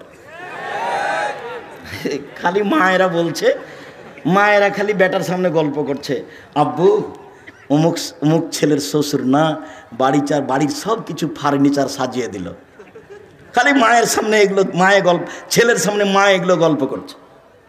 মেয়ের বাপ ফার্নিচার সাজিয়ে দিবে, তুমি কি বলবে মাকে? আম্মা দিন মজুরি করে খেলেও শ্বশুরের জিনিস নেব না, প্রয়োজনে ভিক্ষা করে যদি খেতে হয় তবু শ্বশুরের জিনিস নেব না, বরং শ্বশুরকে একটা বছর শেষে লুঙ্গি কিনে দিব। যৌতুক চিরদিনের জন্য হারাম। ভিক্ষা করা টাকা দিয়ে চাউল কিনে ভাত খেয়ে ইবাদত কবুল হবে, যৌতুকের টাকা দিয়ে চাউল কিনে ভাত খেয়ে ইবাদত কবুল হবে না। এই যে বললাম, এইভাবে দেখি কিয়ামত পর্যন্ত সময় থাকলে কোন মায়ের বেটা এভাবে ধরতে পারে। যৌতুকের টাকা দিয়ে চাউল কিনে ভাত খেয়ে ইবাদত কবুল হবে না, যৌতুক ফেরত দিতে হবে। কাজ করে খেতে শিখতে হবে, শ্বশুরের সাথে নয়। ঘর জমায় হয়ে কাজ করতে রাজি নয়, দিন মজুরি করে খেতে রাজি আছি।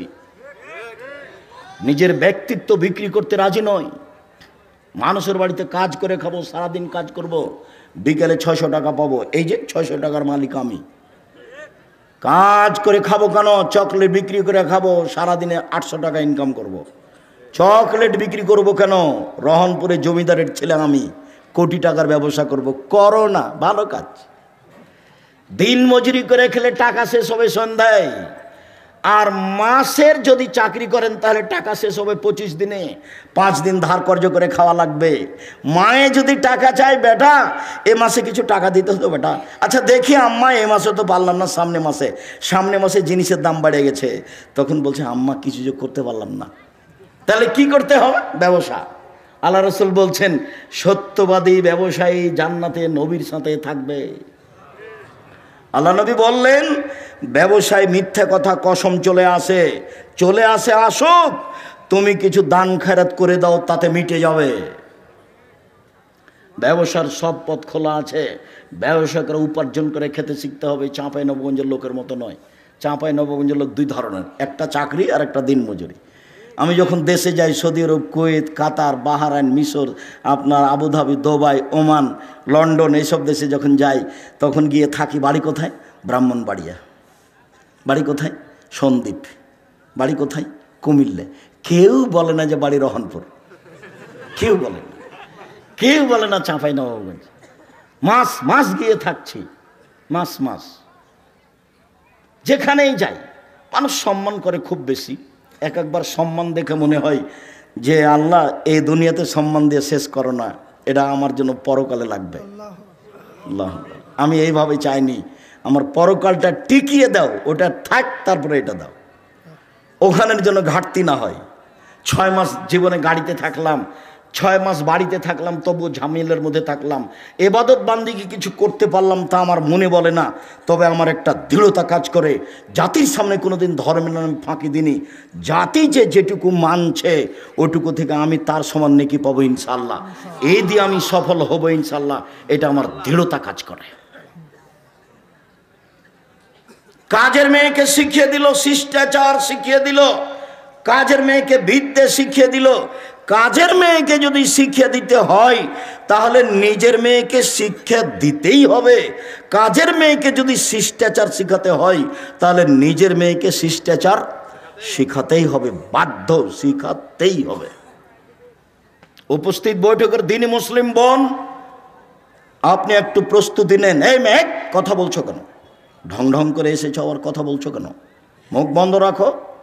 উপস্থিত দিনই বৈঠকের মুসলিম বোন, আপনাদের সাথে আমাদের আন্তরিকতার অভাব নেই। কেউ যদি গায়ের উপর দিয়ে চলে যায় তবু মুখ খুলবেন না। আপনি অনুরোধ রক্ষা করেন, আপনার কাছাকাছি এসেছি, আপনাকে কিছু বলতে চাচ্ছি, আপনি একটু মুখটা বন্ধ করেন, মুখ খুলবেন না, একবারে টোটালি মুখ বন্ধ করেন। কেউ যদি গায়ের উপর দিয়ে চলে যায় আপনি তার প্রতিশোধ নেবেন না। আচ্ছা গেছি, চুপ থাকেন আপনি, এইদিকে শুনেন। আসলে মাকে বহুদিন বলেছি, অনেক ছেলের জানা আছে, আপনারও জানা আছে। কথাটা পুনরায় বলে এটাকে আপনার কাছে শক্ত করতে চাচ্ছি, শুনুন। জাবের বলছেন রাদিয়াল্লাহু তাআলা আনহু, আমরা একদা রাসূলের সাথে যুদ্ধ করে আসছিলাম, মদিনায় ঢুকবো। তখন আল্লাহ রাসূল বলছেন, এই থামো, তোমরা এখানে থামো, রাতে সকালে বাড়িতে যাব। তো আমি জাবের বললাম, আল্লাহর নবী, আমি নতুন বিবাহ করেছি, আমাকে বাড়ি যেতে অনুমতি দেন। তখন আল্লাহ রাসূল আমাকে বলছেন, ও তুমি বিবাহ করেছ? বিকরা নাম সাইয়্যিবা, কুমারী মেয়ে বিবাহ করেছ, না তালাক প্রাপ্তা মেয়ে বিবাহ করেছ? আমি বললাম আল্লাহর নবী, আমি তালাক প্রাপ্তা মেয়ে বিবাহ করেছি, ওর বিবাহ হয়েছিল, তার স্বামী তাকে ছেড়ে দিয়েছে, আমি তাকে বিবাহ করেছি। তখন আল্লাহ রসুল বলছেন, আরে হাল্লা বিক্রান্ত তুলায় বোকা, তুমি কুমারী মেয়ে কেন বিবাহ করলে না? তুমি অবিবাহিতা মেয়ে কেন বিবাহ করলে না? তুমি তার সাথে খেলতে, ও তোমার সাথে খেলতো, তুমি তার সাথে খেলতে, ও তোমার সাথে খেলতো। তখন জাবের বলছেন, আল্লাহর নবী, আমার আব্বা ওহুদের যুদ্ধে শহীদ হয়েছেন 9 জন মেয়ে রেখে। এক খেয়ালে চেয়ে থাকো ছেলেরা তোমরা, ভাইজান আপনি এক খেয়ালে চেয়ে থাকবেন। জাবের বলছেন, আল্লাহর নবী, আমার আব্বা শহীদ হয়েছেন 9 জন মেয়ে রেখে, আমার 9 জন বোন আছে। আক্রাহ আন উজাব আন আতাজাওয়াজা মিসলাহুন্না, আমি আমার বোনদের সমবয়সের মেয়েকে বিবাহ করা পছন্দ করছি না 4টা কারণে। আমি বেশি বয়সের মেয়ে বিবাহ করেছি 4টা কারণে। আমার বোনদের সমবয়সের মেয়েকে বিবাহ করা পছন্দ করিনি 4টা কারণে। এক, লেতুয়াল্লিমাহুন্না, আমার স্ত্রী যেন আমার বোনদেরকে বিদ্যা শিখাতে পারে। বিদ্যা তো একটা স্কুলে আছেই, ওমা তোমার আকাশ তোমার বাতাস। আমি ঠাকুরের নিন্দা করিনি, আমি বলেছি তোর বাপের আকাশ। ও সববার বলছে ও কালিমা তোমার আকাশ তোমার বাতাস। বাংলার মানুষজন ভেবে দেখলো না, চিন্তা ভাবনা করলো না, দিনরাত বলছে, আমার আর করার কি আছে? আমি মানুষ হিসেবে যা বুঝেছি সেটা বলেছি। তো আমি ঠাকুরের মানের হানি করলাম কি করে? 5,000 কোটি টাকার মামলা হলো। আমি যখন কাঠগড়ায় উঠলাম তখন জজ আমাকে বলছে, আপনি পিস টিভি করেন, পিস টিভিতে কথা বলেন আপনি? বলে জি। আপনি পিস টিভির আলোচক? জি। আপনার মামলাটা আমি খারিজ করে দিলাম প্রথম দিনই। আর 1,000 কোটি টাকার মামলা ছিল সিলেট সুনামগঞ্জে। তো আমি যখন কাঠগড়ায় দাঁড়ালাম তখন আমাকে বলছে, এভাবে দেখেন, আপনার সাথে মামলা নিয়ে আমার কোনো কথা নেই। ওই নথিটা এভাবে উল্টে দিলেন, দিয়ে বলছেন আপনার সাথে কিছু কথা। আমার বক্তব্যকে তো একবার তন্ন তন্ন করে দেখেছে। বলছে যে আল্লাহর নবী এবং আয়েশা একসাথে গোসল করলেন, উভয়ের পরনে কাপড় ছিল না, এই কথাটা আপনি কেমনে বললেন? কিভাবে বলতে পারেন? আমি তো উত্তর দিব না, কিছু বলবো না। আমাকে উকিল বলেছে, যাই বলুক মুখ খুলবেন না, এর নাম জজ, যেটা বলবে সেটাই হবে, মুখ খুলবেন না। চিরদিন আপনার কথা শুনেছি, আজকে আমার কথা শুনবেন দয়া করে। ঠিক আছে, আপনার কথাই শুনবো, মুখ খুলবো না। বলছে 1 বালতি গরুর পেশাবে কাপড় ভিজিয়ে দিলে তাতে সলাৎ হবে, এই কথা আপনি কেমনে বললেন? হোসেন আহমদ মাদানি শিরক করেছেন ডালিম গাছের নিচে বোখারি পড়িয়ে, আপনি এ কথা কেমনে বললেন? কথা কিন্তু হুবহু এরকম নয়, মানে কমবেশ করে বলা হচ্ছে। তো 16 মিনিট কথা বলার পরে একটানা 16 মিনিট কথা বললেন, আমি মুখ খুলিনি। 16 মিনিট পরে বলছে যে আপনি এই কারণে এখানে এসেছেন আমার মনে হচ্ছে না, অন্য কিছু কারণ হবে। মানে আপনি বলেছেন শাহজালাল সিলেটির কবর ভেঙে দিতে হবে, ওই জন্য আপনি এখানে এসেছেন। আসলে আপনি ঠাকুরকে বলেছেন যে তার বাপের আকাশ, এই জন্য আপনি আসেননি, ওই কারণে এসেছেন। তারা মানে মাঝারি মানুষ তারা। তো বললো যে আপনার কি জামিন মঞ্জুর করা হলো। উনি বললেন না যে আপনার মামলা খারিজ করে দিলাম, উনি বললেন জামিন মঞ্জুর করা হলো। আর যারা সামনে ছিল তাদেরকে বললেন যে আপনারা তার সাথে কথা বলবেন না। তারপরে একবার গেছিলাম, তারপরে আর যাওয়া লাগেনি, আলহামদুলিল্লাহ। বলছিলাম সম্মানিত দিনী ভাই বোন, রাসূল সাল্লাল্লাহু আলাইহি ওয়াসাল্লাম যেভাবে বললেন, জাবের বলছেন রাসূলের উত্তরে, 1, আমার স্ত্রী যেন আমার বোনদেরকে বিদ্যা শিখাতে পারে। 2, আমার স্ত্রী যেন আমার বোনদেরকে শিষ্টাচার শিখাতে পারে। উপস্থিত বৈঠকের দিনী মুসলিম বোন শুনেন, এই মেয়ে শোনো, শিষ্টাচার কি জিনিস? শিষ্টাচার কি জিনিস? বাড়ি যাওয়ার সময় একটা বই নিয়ে যাবো, আদর্শ পরিবার। আদর্শ পরিবারের শুরু থেকে নিয়ে শেষ পর্যন্ত সবই শিষ্টাচার। সবই শিষ্টাচার। ছেলেরা হাতে মেহেদি লাগাতে পাবে না, ছেলেরা মেহেদি লাগাবে মাথার চুলে ও দাড়িতে, যেটা সাদা হয়ে গেছে। মহিলারা হাতে মেহেদি দিবে, হাতে তো মেহেদি দিবেই, পায়েও দিতে হবে, হাতে ও পায়ে দুইটাতে দিবে। তো আমাদের চাঁপাইনবাবগঞ্জে তার কথা ছড়িয়ে আছে, আল্লাহর নবী দাড়িতে মেহেদি দিয়েছিলেন, সেই জন্য পায়ে দেওয়া যাবে না। কথা যে মিথ্যে, ঠিক আছে, আল্লাহ নবী দাড়িতে মেহেদি দিয়েছিলেন, কথা তো ঠিক। তো আল্লাহ নবী দাড়িতে তো আতরও দিয়েছিলেন। তা আল্লাহ নবী বললেন, হায়জলা ঋতুওয়ালা মহিলারা যখন ঋতু থেকে পবিত্র গোসল করবে তখন লজ্জা স্থানে আতর ব্যবহার করবে। তা আল্লাহ নবী দাড়িতে যে আতর লাগিয়েছেন, এবার সবাই মনে হয় কথা ধরতে পারেননি, আবার বলবো নাকি? বলবো, আল্লাহর নবী দাড়িতে মেহেদি লাগিয়েছেন, ভালো কথা। আমরা বুঝলাম যে সেই জন্য মেহেদি মহিলারা পায়ে লাগাবে না, দাড়ির একটা না মেহেদির একটা সম্মান হয়ে গেছে। তো আল্লাহ নবী বলছেন যে যাদের হায়েজ হয়েছে মহিলারা, ওরা যখন হায়েজ থেকে গোসল করে পবিত্র হবে তখন আল্লাহ নবী বললেন যে ওরা যেন লজ্জা স্থানে আতর ব্যবহার করে। তো আতর যে আল্লাহ নবী দাড়িতে লাগিয়েছেন, এইবার তার মানে হলো এই লজ্জা স্থানে না লাগানো জিনিস, দাড়িতে লাগানো জিনিস লজ্জা স্থানে চলে, সেটা যদি চলে তো পায়ে কেন চলে না? কথা এরকম নয়, কথা হলো এরকম যে দাড়ি পেকে গেলে মেহেদি লাগাতে হবে। মেহেদি একটা জিনিস, এর মান বাড়লো কমলো এটার বিবেচনা করা যাবে না। আতর হচ্ছে একটা জিনিস, পুরুষেরা গায়ে হাতে মুখে মাথায় লাগাবে, আর মহিলারা ফরজ গোসলের পরে ঋতু থেকে গোসলের পরে লজ্জা স্থানে লাগাবে। এটা হলো রাসূলের নিয়ম আদেশ। এইটাতে আতরের মান বেড়ে গেল, এই কথা ভুল। এখন একটা ছাগলের বাচ্চা কুকুরের দুধ খেয়ে বড় হয়েছে, তখন মৌলানা সাহেবকে জিজ্ঞাসা করেছে, মৌলানা সাহেব এই ছাগলের গোস্ত খাওয়া যাবে কিনা? তখন মৌলানা সাহেব বলছে, এটা কথা হলো নাকি? হ্যাঁ, ওটা কুকুরের গোস্ত, কুকুরের দুধ খেয়েছে, ওটা হারাম। তো বেকায়দা হয়ে গেল। তাহলে পশু প্রাণীর উপরে কি কোরআন হাদিসের বিধান আছে? পশু প্রাণীর উপরে কোরআন হাদিসের কোনো বিধান নেই। ও পায়খানা খেয়ে বড় হোক, না হলে ঘাস খেয়ে বড় হোক, ওটা পশু প্রাণী। ওর জন্য প্রজনন পদ্ধতি, গবাদি পশুর উন্নয়ন ষাঁড় দিয়ে করতে হবে, এটা ভালো। ষাঁড় দিয়ে যদি না করেন, তার উন্নয়নের জন্য যত পথ আছে সবই করেন, কেননা তার উপরে কোনো কোরআন হাদিস প্রযোজ্য হবে না। এটা ভুল হিসাব। সম্মানিত দিনী ভাই বোন, বলছিলাম রাসূল সাল্লাল্লাহু আলাইহি ওয়াসাল্লাম মুখের উপরে জাবের বললেন, এক, আমার স্ত্রী যেন বিদ্যা শিখাতে পারে, দুই, আমার স্ত্রী যেন আমার বোনদেরকে শিষ্টাচার শিখাতে পারে, তিন, আমার স্ত্রী যেন আমার বোনদের মাথার চুল চিরুনি করে সাজগোজ করে যত্ন করে রাখতে পারে।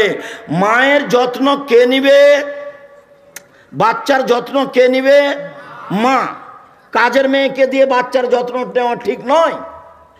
জায়েজ, আমি না জায়েজ বলিনি, তবে সব সময় বাচ্চার যত্ন কে নিবে? মা। তার মাথাটা চিরুনি করে দিবে মা, তার কাপড়টা পরিষ্কার করে দিবে মা, তাকে গোছগাছ করে রাখবে মা, তাকে ঝকঝকে করে রাখবে মা, তার গায়ের পাঞ্জাবিটা পরিষ্কার করে দিবে মা, তাকে ডান হাত আগে ঢোকাইতে বলবে জামাতে তার মা। সব শিষ্টাচার তার মা পালন করবে এবং বাচ্চাকে যত্ন করে রাখবে। যখন বাচ্চাকে দুধ খাওয়াবে তখন মায়ে বিসমিল্লাহ বলবে। মা যদি বিসমিল্লাহ ছাড়া বাচ্চাকে দুধ খাওয়ায়, তাহলে যতবার খাওয়াবে ততবার শয়তানে দুধ খাবে, খাবেই খাবে। আল্লাহর নবী বলেছেন দুধ খাবে শয়তান, অতএব খাবেই খাবে। মা যতবার বাচ্চাকে দুধ খাওয়াবে ততবার মা কি বলবে? বিসমিল্লাহ বলবে। মা যখন রাতে দরজাটা বন্ধ করবে তখন বিসমিল্লাহ বলবে। মা যখন বাল্বটা অফ করে দিবে তখন বিসমিল্লাহ বলবে। যখন মা জ্বালানটা বন্ধ করবে তখন বিসমিল্লাহ বলবে।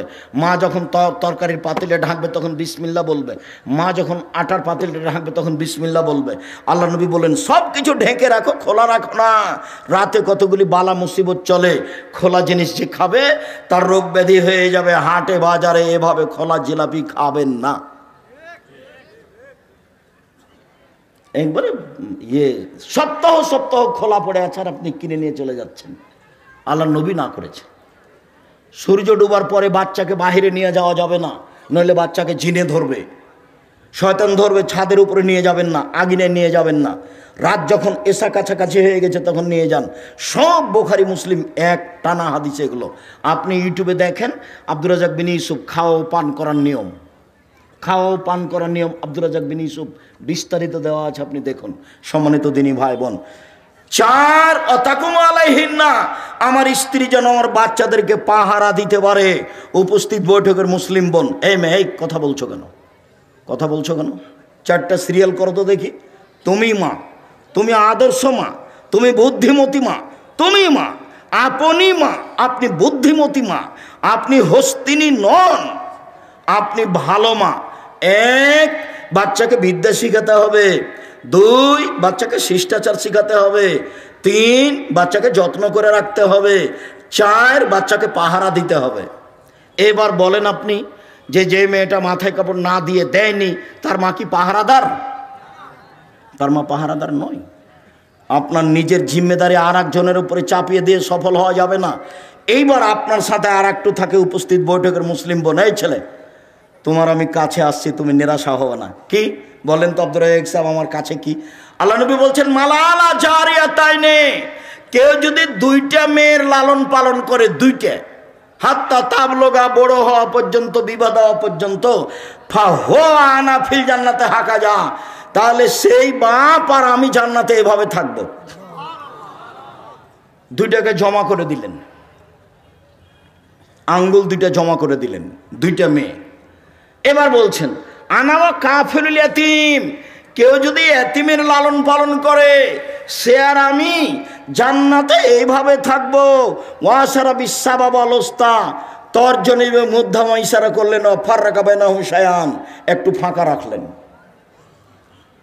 বুঝতে না পারলে আমি আবার বলছি, এতিম লালন পালন করলেও নবীর সাথে থাকা যাবে, তবে মধ্যে কি আছে? একটু ফাঁকা আছে। আর কেউ যদি 2টা বেটির লালন পালন করে, বিবাহ শাদী দিয়ে দেয়, তাহলে এই বাপ রাসূলের সাথে কিভাবে থাকবে? একসাথে। হাদিস সহিহ। আর একটা বলি, আল্লাহ নবী বলছেন মানা আলা সালাসা বানাতিন, কেউ যদি 3টা মেয়ের লালন পালন করে, ওয়া আদাবাহুন্না, শিষ্টাচার শিখিয়ে দেয়, ও আল্লামাহুন্না, বিদ্যা শিখিয়ে দেয়, ও জাওয়াজাহুন্না, বিবাহ শাদী দিয়ে দেয়, আহসানা ইলাইহিন্না, তার সাথে সদাচরণ করে, একবারও বলে না এই তোর মুখ ভেঙে দেবো, এই তোর দাঁত খুলে দেবো, এই তোর স্বভাব খারাপ, এই তোকে এই করবো সেই করবো, একবারও বাপ মেয়েকে এভাবে বলে না। সব সময় আদর করে। চাঁপাইনবাবগঞ্জের ভাষাতে বলে আম্মু কি নিবা আম্মু, ওরে মাকে একদিন আম্মু বলেনি, একবারে বলে শেষ করছে। আচ্ছা ঠিক আছে বলেন, সমস্যা নেই, তবে মাকে ভুলে যাবেন না। আমার একটা পরামর্শ মনে রাখবেন, সালাম ফেরার পূর্বে কি বলবেন?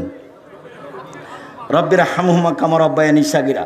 আর একটা কথা মধ্য বলে নি, যেটা ভারী আর এটা সহজ, সেটা হলো এই, একজন সাহাবী এসে বলছেন আল্লাহর নবী, আমার পিতা মারা গেছেন, ও তারাকা মালান, টাকা পয়সা ছেড়ে গেছেন, অলাম ইউসিনি, আমাকে কোনো উপদেশ দিয়ে যাননি,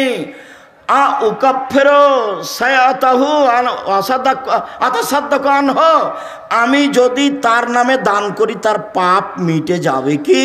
কাল নাম। আল্লাহ রাসূল বললেন হ্যাঁ। তিনি বললেন না বড় পাপ, তিনি বললেন না ছোট পাপ, তিনি বললেন তুমি দান করলে তোমার বাপের নামে তোমার বাপের পাপ মিটে যাবে। আল্লাহ নবী, আমার মা হঠাৎ মারা গেছেন, লাউ তাকাল্লামাত তাসাদ্দাকাত, আমার মা কথা বলতে পারলে দান করতেন, আমি যদি আমার মায়ের নামে দান করি ওলাহা সওয়াব, তার কি নেকি হবে? কারণ নাম। আল্লাহ রাসূল বললেন হ্যাঁ। সব বুখারী মুসলিমের হাদিস।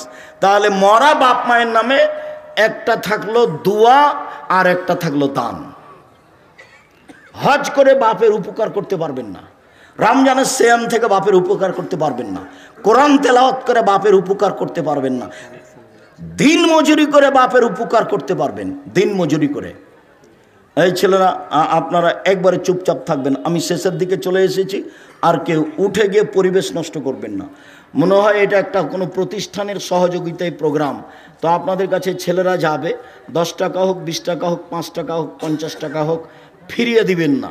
আল্লাহ নবী বলেছেন যে যতটুকু দিবে তার ততটুকু পূর্ণ হয়ে যাবে, যতটুকু দিবে না তার ততটুকু ক্ষতি হয়ে যাবে। এই ছেলে গেলে উঠবো না, আমি কাছাকাছি চলে এসেছি, আমার এই কথাকে তুমি মূল্যায়ন করো। উপস্থিত বৈঠকের মুসলিম বোন, আপনাকে এখানে আমি জরুরিভাবে বলছি যে আপনি 4টা কাজ করেন, আপনার জান্নাতের সব দরজা খোলা আছে। এই ছেলে, এই কথাটা শেষ হয়নি। 3টে মেয়ে যদি লালন পালন করো, এই ছেলে তোমার 2টা মেয়ে হয়েছে, সেই জন্য তোমার চাচি বলছে কি করবি কি করবি, 2টে মেয়ে হয়েছে কি করবি, ডিপিএস খুল। তার একটা মেয়ে হয়েছে, তো দাদিতে বলছে বউ তালাক দিয়ে দে, এই বউ ভালো নয়। আচ্ছা, দাদি এই কথা বললো, তো বউ কি করলো, দাদি তো বুঝলো না বউ কি করেছে। দোষ হলে তো তোমার দোষ। এখন আল্লাহর নবী কি বলছেন তোমার ব্যাপারে শোনো। তোমার মা তো বললো এই, দাদি বললো এই, আল্লাহ নবী বলছেন কেউ যদি 3টে মেয়ের লালন পালন করে তাহলে বিচারের মাঠে মেয়ে 3টে হবে অন্তরাল। এইদিকে দেখো, ওইদিকে আছে জাহান্নাম, ওইদিকে আছে জাহান্নাম, আর এদিকে থাকবে তার বাপ, আর মধ্যে থাকবে 3টে মেয়ে। যতক্ষণ পর্যন্ত বাপের জান্নাত ঘোষণা না হবে ততক্ষণ পর্যন্ত এই 3টে মেয়ে এখান থেকে সরবে না। বলছে কুন্নাল্লাহু সিতরান মিনান নারে, মেয়ে 3টি বাপের জন্য জাহান্নাম থেকে অন্তরাল হয়ে যাবে। যতক্ষণ পর্যন্ত বাপের জান্নাত ঘোষণা না হবে ততক্ষণ পর্যন্ত মেয়েরা এখান থেকে সরবে না। 10টা ছেলেকে যদি মাস্টার ডিগ্রি পাস করান 1 পয়সা লাভ নেই। তো আব্দুর রাজ্জাক সাহেব ছেলেকে পড়াবো কেন, জন্ম দিয়েছেন এই জন্য। শুধু পড়াবেন, জন্মের 7ম দিনে আকিকা দিতে হবে প্রয়োজনে ভিক্ষা করে। বলছেন কেন, এই জন্য যে আকিকা হলো বাপের জিম্মেদারি। আকিকার সাথে কুরবানির কোনো সম্পর্ক নেই। কুরবানি হলো দামি পশু। কুরবানি মানে সিং আছে কিনা দেখো, কুরবানি মানে দেঁতেছে কিনা দেখো, কুরবানি মানে কান ঠিক আছে কিনা দেখো, কুরবানি মানে খুর ঠিক আছে কিনা দেখো, কুরবানি মানে সিং ঠিক আছে কিনা দেখো, কুরবানি মানে মোটা তাজা কিনা দেখো। নেকির কাজ, আকিকা নেকির কাজ নয়, বাপের জিম্মেদারি। 7ম দিনের দিন করতে হবে, কানা হোক, ল্যাংড়া হোক, টেরা হোক, 500 টাকা দামের হোক, 2 বছরের হোক, 2 মাসের হোক, দিতেই হবে। প্রয়োজনে ভিক্ষা করে আকিকা দিতে হবে। 7ম দিনের দিন নাম রাখতে হবে, ছাগল জবে করতে হবে, মাথা নেড়ে করতে হবে, চুল সমপরিমাণ রূপা দান করতে হবে। 1 নাম রাখতে হবে। 2 ছেলের জন্য 2টা, মেয়ের জন্য 1টা, ছাগল ছাগি ভেড়া ভেড়ি দম্বা দম্বি জবে করতে হবে। 3 মাথা নেড়ে করতে হবে। ডাক্তার বলেছে দেরি করেন, দেরি নয়। নবী বলেছেন 7 দিনের দিন মাথা নেড়ে করতে হবে। 4 চুল সমপরিমাণ রূপা মূল্য দান করতে হবে। বাপের জিম্মেদারি। খাতনা দিতে হবে, অনুষ্ঠান করতে হবে না। খাতনা দিতে হবে, অনুষ্ঠান করতে হবে না। আকিকা অনুষ্ঠান করা যায়, কিভাবে করব? আপনি যে বলছেন গরু আকিকা দেওয়া যাবে না, আরে গরু আগের দিন জবাই করেন না, 6 তারিখে 3-4টা গরু জবাই করে দেন নাকি ভাইজান? দাওয়াত দিতে হবে ভালো করে। আর আকিকার দিন 2টা ছাগল, ছেলে হলে, মেয়ে হলে 1টা। এবার রান্না হোক, সারা গ্রামের লোক খাবে, সমস্যা নেই। আর খাতনার দিন কোনো কিছু নেই, খাতনা কোনো কিছু নেই।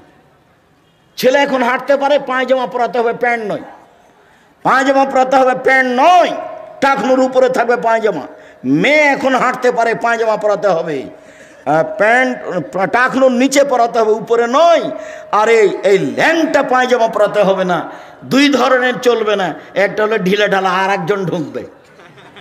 কি এগুলো?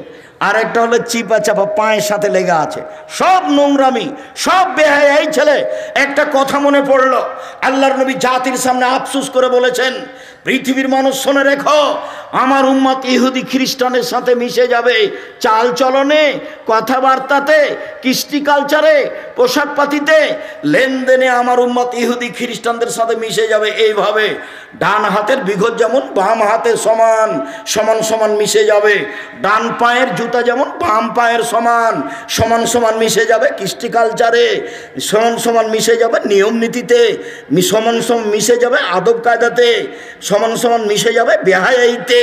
এরপরে নিচে নামতে লাগলেন ভাষার, নিচে নামতে নামতে নামতে বলছেন ইহুদি খ্রিস্টান যদি মায়ের সাথে জেনা করে থাকে আমার উম্মত করবে। কথা কি আমি বুঝাতে পেরেছি? এই ছেলে, তোমার মাথার চুলটা এরকম কেন, নিচের দিক চাঁচা আছে কেন? আমি লন্ডনে জুমার দিন জুমার খুতবা থেকে নিচে নামছি, তখন একটা লোক বলছে আমার ছেলের জন্য একটু দোয়া করবেন। তো ছেলেটা আমার পাশে নিয়ে এসেছে। আমি আবার ছাত্র জীবনে বলতাম, এই যারা মাথার চুল ছাড়তে শিখো আমার মাথা ছেড়ে শিখো, আমার মাথার চুল এইভাবে গেলে কি আর এইভাবে গেলে কি, ওই আমি কোনোদিন হিসাব করিনি। আমার এক class friend panjabi calendar iron করা ছাড়া গায়ে দিত না, সালিমউদ্দিন ডাহবি ভাগালপুরি। তো দোয়া করার জন্য নিয়ে এসেছে, নিচের দিকে নামছি, তো ছেলের মাথার চুল এই তোমার মতো করে কাটা আছে। তো আমি এভাবে কেন? তো দেখছি যে নামতে ওই চুল ছাড়ার এগুলো দেওয়া আছে, ছবিগুলো। তখন আর একজন বলছে যে ওস্তাদজি দেখছেন না ওই যে ওই ঢঙ্গে চুল কেটেছে। তখন আমি বলছি দেখেন, লন্ডনে পয়সা উপার্জন করতে এসেছি, আদর্শ বিক্রি করতে আসিনি। লন্ডনে পয়সা উপার্জন করতে এসেছি, আদর্শ বিক্রি করতে আসিনি। আদর্শ বিক্রি করব না। প্যান্ট টাকনোর উপরেই পরব, মাথার চুল সব সমান হবে, সামনে পিছনে উপরে। দাড়ি ছেড়ে দেব, মোচ ছোট করব, চেঁচে ফেলবো না। নখ কেটে দেব, নখে মেহেদি দিব না। মহিলা মানে নখে মেহেদি দিবে, হাতের নখে তো দিবে দিবে, পায়ের নখে দিতে হবে, দিতেই হবে। মহিলাদেরকে হাতের নখে তো মেহেদি দিতে হবে হবেই, পায়ের নখেও দিতে হবে। যেভাবে দিলে দেখতে ভালো লাগবে সেভাবে দিবে। পুরুষের সুগন্ধি যা দেখতে পাওয়া যায় না, গন্ধ পাওয়া যায়। পুরুষের সুগন্ধি যা দেখতে পাওয়া যায় না, গন্ধ পাওয়া যায়। পুরুষের সুগন্ধি যা দেখতে পাওয়া যায় না, গন্ধ পাওয়া যায়। নারীদের সুগন্ধি যা দেখতে পাওয়া যায়, গন্ধ পাওয়া যায় না। নারীদের সুগন্ধি যা দেখতে পাওয়া যায়, গন্ধ পাওয়া যায় না। নারীদের সুগন্ধি যা দেখতে পাওয়া যায়, গন্ধ পাওয়া যায় না। বিউটি পার্লারে যা কিছু আছে সবই ব্যবহার করতে পারে, তবে বাড়িতে বিউটি পার্লারে নয়। এইভাবে ভরু কাটা হারাম, এইভাবে ভরু তুলে ফেলা হারাম, এইভাবে দাঁত ছিলে রাখা হারাম, এইভাবে উঁচু স্যান্ডেল পরে নিজেকে লম্বা মেয়ে দেখানো হারাম, এইভাবে ব্রেসিয়ার পরে কম বয়সের মেয়ে প্রমাণ করা হারাম, প্রতারণা হারাম। বলছিলাম সম্মানিত দিনী ভাই বোন, আমরা কাছাকাছি শেষের দিকেই চলে আসলাম। আমি আপনাদেরকে অত্র প্রতিষ্ঠানে দান করার আন্তরিকভাবে অনুরোধ জানিয়ে, আপনি আপনার পরিবারকে সুন্দর করে গড়ে তোলার অনুরোধ জানিয়ে শেষ হাদিস। এই ছেলে, কারো বন্ধু যদি আতরওয়ালা হয় তাহলে আতর এমনিতেই দিবে, নইলে কিনে নেবে, নইলে গন্ধ পাওয়া যাবে। বুখারী মুসলিমের হাদিস। কারো বন্ধু যদি কামার হয়, পাশে বসে থাকলে আগুন ছিটে কাপড় জ্বলে যাবে। আর যদি কাপড় জ্বলে না যায়, কামারের পাশে হাপড়ের পাশে বসে থাকে, তাহলে ধোঁয়া আসবে। কামারের পাশে বসে থেকে নাকে মুখে ধোঁয়া আসবে না, এই কথা যেমন মিথ্যে, আপনার ছেলে মেয়ের বন্ধু বান্ধবী খারাপ, আপনার ছেলে মেয়ে খারাপ হবে না, এই কথা তেমনি মিথ্যে। শুনুন, কামারের পাশে বসে থেকে ধোঁয়া লাগবে না, এই কথা যেমন মিথ্যে, বান্ধবী খারাপ হলে মেয়ে খারাপ হবে না, এই কথা তেমনি মিথ্যে। মোবাইল সবচেয়ে নিকটের বান্ধবী এবং সবচেয়ে খারাপ। সবাই সহযোগিতা করবেন। আর বই পুস্তক আমি যা বক্তব্য দিলাম সব উপদেশ বই আছে। ও মিন্নাতুল বারি আছে আব্দুল্লাহর ব্যতিক্রম বইগুলি কি কি আছে দেখেন। আর আপনার ওই আল ইতিসাম পত্রিকা, এটা হলো চাঁপাইনবাবগঞ্জের লোকের পয়সা দিয়ে বের হচ্ছে ইতেশাম পত্রিকা, চাঁপাইনবাবগঞ্জের লোকের নিজস্ব পত্রিকা, 30 টাকা বেশি নয়। সবাই স্টেজ থেকে বইগুলি নিয়ে যাবেন, পত্রিকা নিয়ে যাবেন। নামাজের উপরে আমার বই লেখা আছে, দুয়ার উপরে আমার বই লেখা আছে ব্যতিক্রম। এই বইগুলি সংগ্রহ করুন। সকল দিনী ভাই বোনকে স্টেজ থেকে বইগুলি সংগ্রহ করার অনুরোধ জানিয়ে, বিশেষভাবে আমার দিনী বোন যারা, তারা একটু দেখতে পারেন যে আব্দুল্লাহ আম্মার বইগুলি আছে নাকি। কেন হব অবরোধবাসিনী, বেগম রোকিয়ার বিরুদ্ধে লেখা আছে। কেন হব অবরোধবাসিনী, কেন হব অবরোধবাসিনী। আপনি এই বইগুলি সংগ্রহ করুন। দিনী বোন যারা, তারা দেখেন আদর্শ নারী, আদর্শ পরিবার, এই বইগুলি স্টেজে আছে। বই না কোথায় আছে? ও, বইগুলি হাতের ডানে আছে, আমার ডান দিকে আছে। কেউ খালি যাবেন না।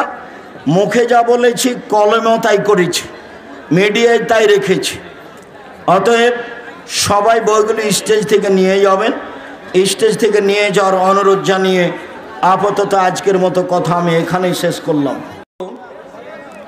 গ্লাফের নকশা, ফ্লোরে নকশাপূর্ণ মৌমাছির মতো দেখা যায়। এগুলো খুলে দিতে হবে, এক কালার টাইলস লাগাতে হবে। কেবলার দিকে ওই কাবা ঘরের টাইলস লাগানো যাবে না, সব সাদা এক কালার থাকবে।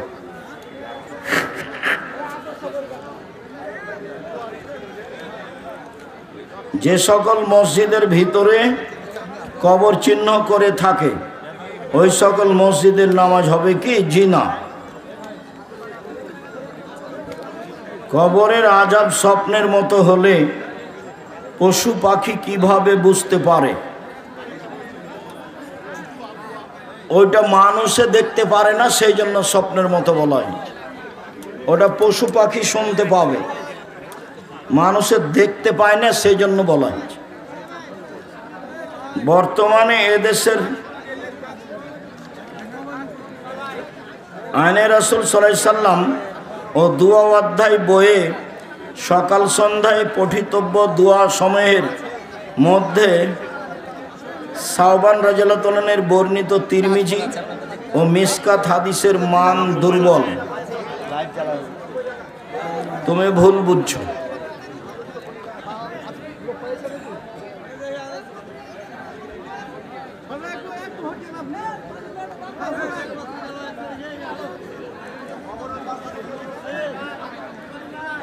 এখন ছবি উঠানো হবে না। আমার প্রশ্ন হলো, যদি কোনো মুসলমান নবীজিকে গালি দেয়, যদি গালি দেয় তাহলে সে মুরতাদ, তওবা করে ফিরে আসতে হবে। আসসালামু আলাইকুম ওয়া রাহমাতুল্লাহি ওয়া বারাকাতুহু। আসসালামু আলাইকুম ওয়া রাহমাতুল্লাহ।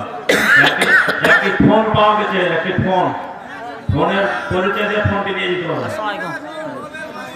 আছে থামেন। থামেন। রংপুর সাইদুর রহমান ফাউন্ডেশনের 19-20 ডিসেম্বর সঙ্গে রয়েছে। ভালো আছেন? এই বলিয়া ইউনিয়নের কাঞ্চনতলা গ্রাম।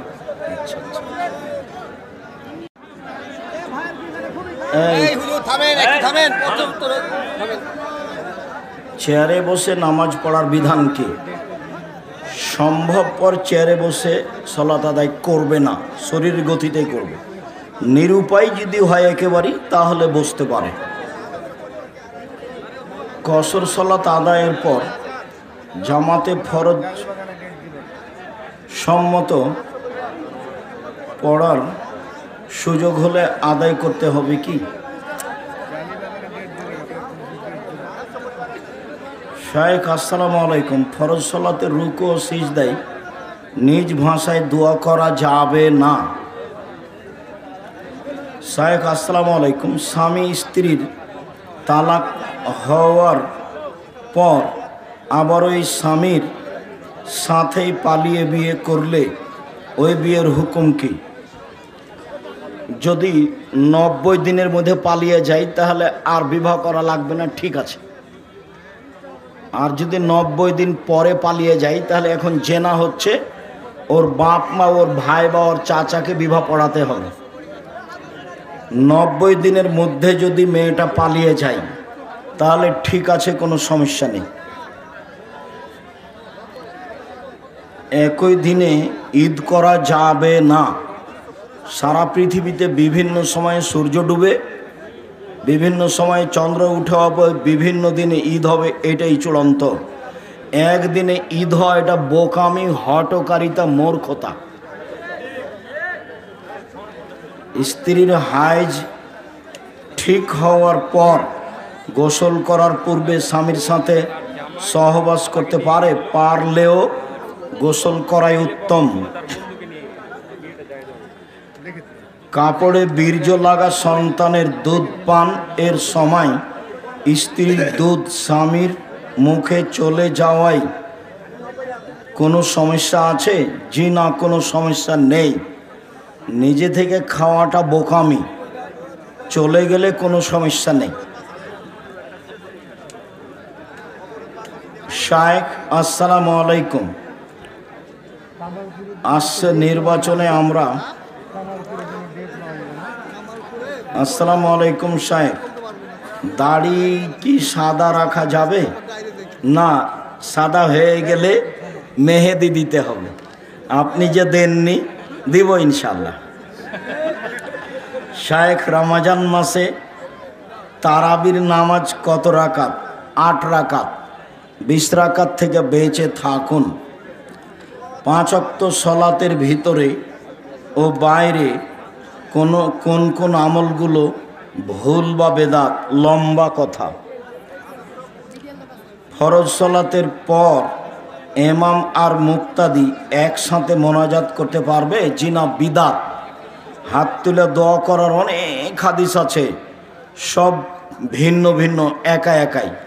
সবাই মিলে পানি চাওয়ার জন্য, সবাই মিলে ইস্তিসকা মাঠে গেলে এভাবে, আর জুমার খুতবায় যদি হয় তাহলে এভাবে। সিম্পলে বসা কি জায়েজ আছে? মানে সিম্পলে বসে জুতার উপরে বসলে কোনো সমস্যা আছে? জায়েজ আছে কি? জুতার উপরে বসলে কোনো সমস্যা নেই। কন্যা পক্ষের খালা ও খালু ছিল এবং বর পক্ষের বন্ধু ছিল, বিবাহ কি শুদ্ধ হয়েছে? জি না। খালা খালু দুনিয়ার যেই থাক না কেন বিবাহ হবে না। ফুফু খালা কেউ বিবাহ দিতে পারবে না, খালুরা কেউ বিবাহ দিতে পারবে না। ওর বাপকেই লাগবে আধা ভোদা হলেও, আধা পাগলা হলেও ওর বাপকে লাগবে, বাপের দাম আছে। বাপ না থাকলে ওর চাচা, না থাকলে ওর দাদা, ওর বংশে থাকতে হবে। এটা এখন কি করতে হবে? আবার বিবাহ পড়াতে হবে। যেগুলো এভাবে বিবাহ হয়েছে সেগুলো আবার পড়াতে হবে। 2 জন সাক্ষী আর বর আর মেয়ের বাপ, বাস। কোর্টের বিবাহ আবার পড়াতে হবে। কি এটা? টিকিট কাউন্টারে ভিড় থাকার কারণে ট্রেনের টিকিট কাটতে পারিনি। টিটিকেও টিকিট চেক করেনি, টিটিও টিকিট চেক করেনি, চলে এসেছি। এখন টাকা না দিয়ে ভ্রমণ করা হয়েছে, তাতে গুনাহ হবে কি? জি, গুনাহ হবে। ফাঁকি দেওয়া যাবে না। এই টাকাটা সরকারি খাদে, দেশে আল্লাহ শান্তি দেখ মর্মে দান করে দাও। আসসালামু আলাইকুম। আমাদের সমাজে মানুষ পায়ে পা মিলিয়ে নামাজ আদায় করতে চায় না, ওটা নবীর আদেশ। আমাদের বলার না বলাতে কিছু আসে যায় না। পায়ের সাথে পা মিলিয়ে সলাত আদায় করতে হবে, নবীর আদেশ। উপদেশ বইটা নিয়ে যান, একটা আলোচনা আছে সারিবদ্ধ হয়ে দাঁড়ানো সলাতে, সব হাদিস বিস্তারিত দেওয়া আছে, একটা বাক্য নিজের দেওয়া নেই।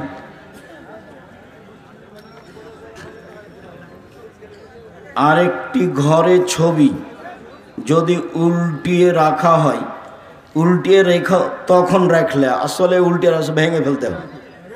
ছবি মূর্তি অ্যালবামে যা আছে, আয়না হোক আর চিরুনি হোক আর বাটি হোক আর যাই হোক, আজকে যদি ভেঙে না ভেঙে সও তাহলে তুমি মুনাফেক। বক্তব্যের সাথে মুনাফেকি করলে রাত্রে আগে সব ভাঙতে হবে, তারপরে ঘুমাতে হবে।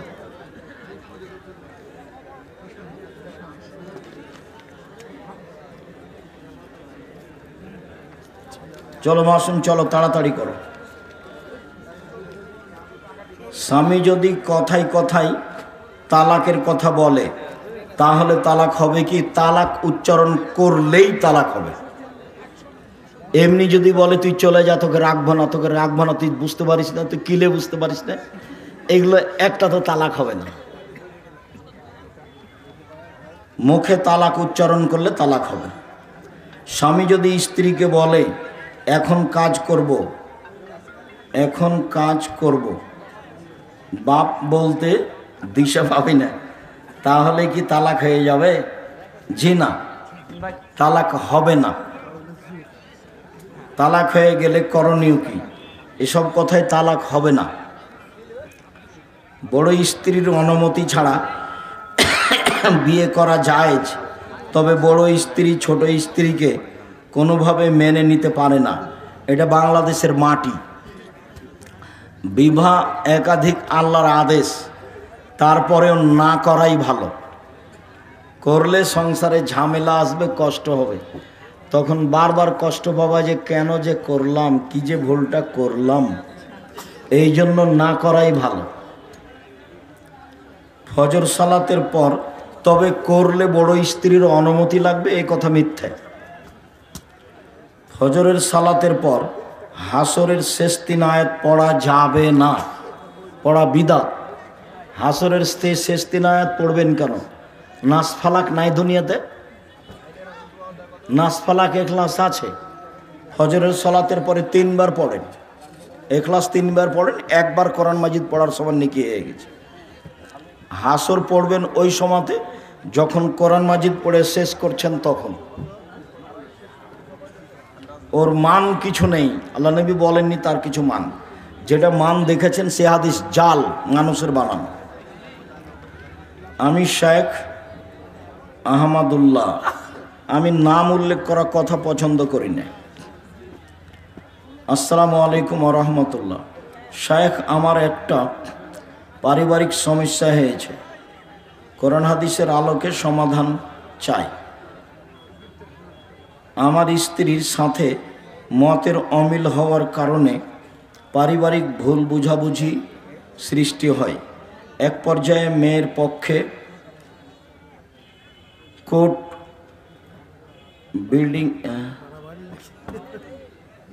তারপর কি জানাচ্ছি, কোর্ট বিল্ডিংয়ে এসে উকিলের মাধ্যমে স্ট্যাম্প করে 1 তালাক, 2 তালাক, 3 তালাক, সর্বশেষ 52 তালাক লিখে উভয়ের সাইন নিয়ে সমঝোতা চুক্তির মাধ্যমে তালাকের কাজকর্ম সম্পন্ন করে আজকে প্রায় 1.5 মাস হইতে চলেছে। এর মধ্যে আমার স্ত্রী ভুল স্বীকার করে পুনরায় সংসার করার জন্য প্রস্তাব দিয়ে শরীয়তের বিধান মতে পুনরায় সংসার করা যাবে কি না? জি, আজকেই নিয়ে আসেন, কোনো সমস্যা নেই। 90 দিনের আগে নিয়ে আসা সহজ, 90 দিন পার হলে আবার বিবাহ পড়াতে হবে। ওই কোর্টের 100 তালাক 1 তালাক, 3 তালাক 1 তালাক, 3 কোটি তালাক 1 তালাক, 1 ঋতুতে 1 হায়েজে 30 দিনে 1000 তালাক 1 তালাক। আপনি আপনার স্ত্রী নিয়ে আসেন, কেউ কিছু বললে আব্দুর রাজাক বিন ইউসুফ বলেছেন, বাস এইটাই বিধান। 90 দিন পার হলে আবার বিবাহ পড়াতে হবে। তাহলে চূড়ান্ত তালাক কখন? প্রতি মাসে পবিত্র অবস্থায়, এই মাসে একটা, পরের মাসে একটা, পরের মাসে একটা, তখন আর বউ ফেরত নেওয়া যায় না।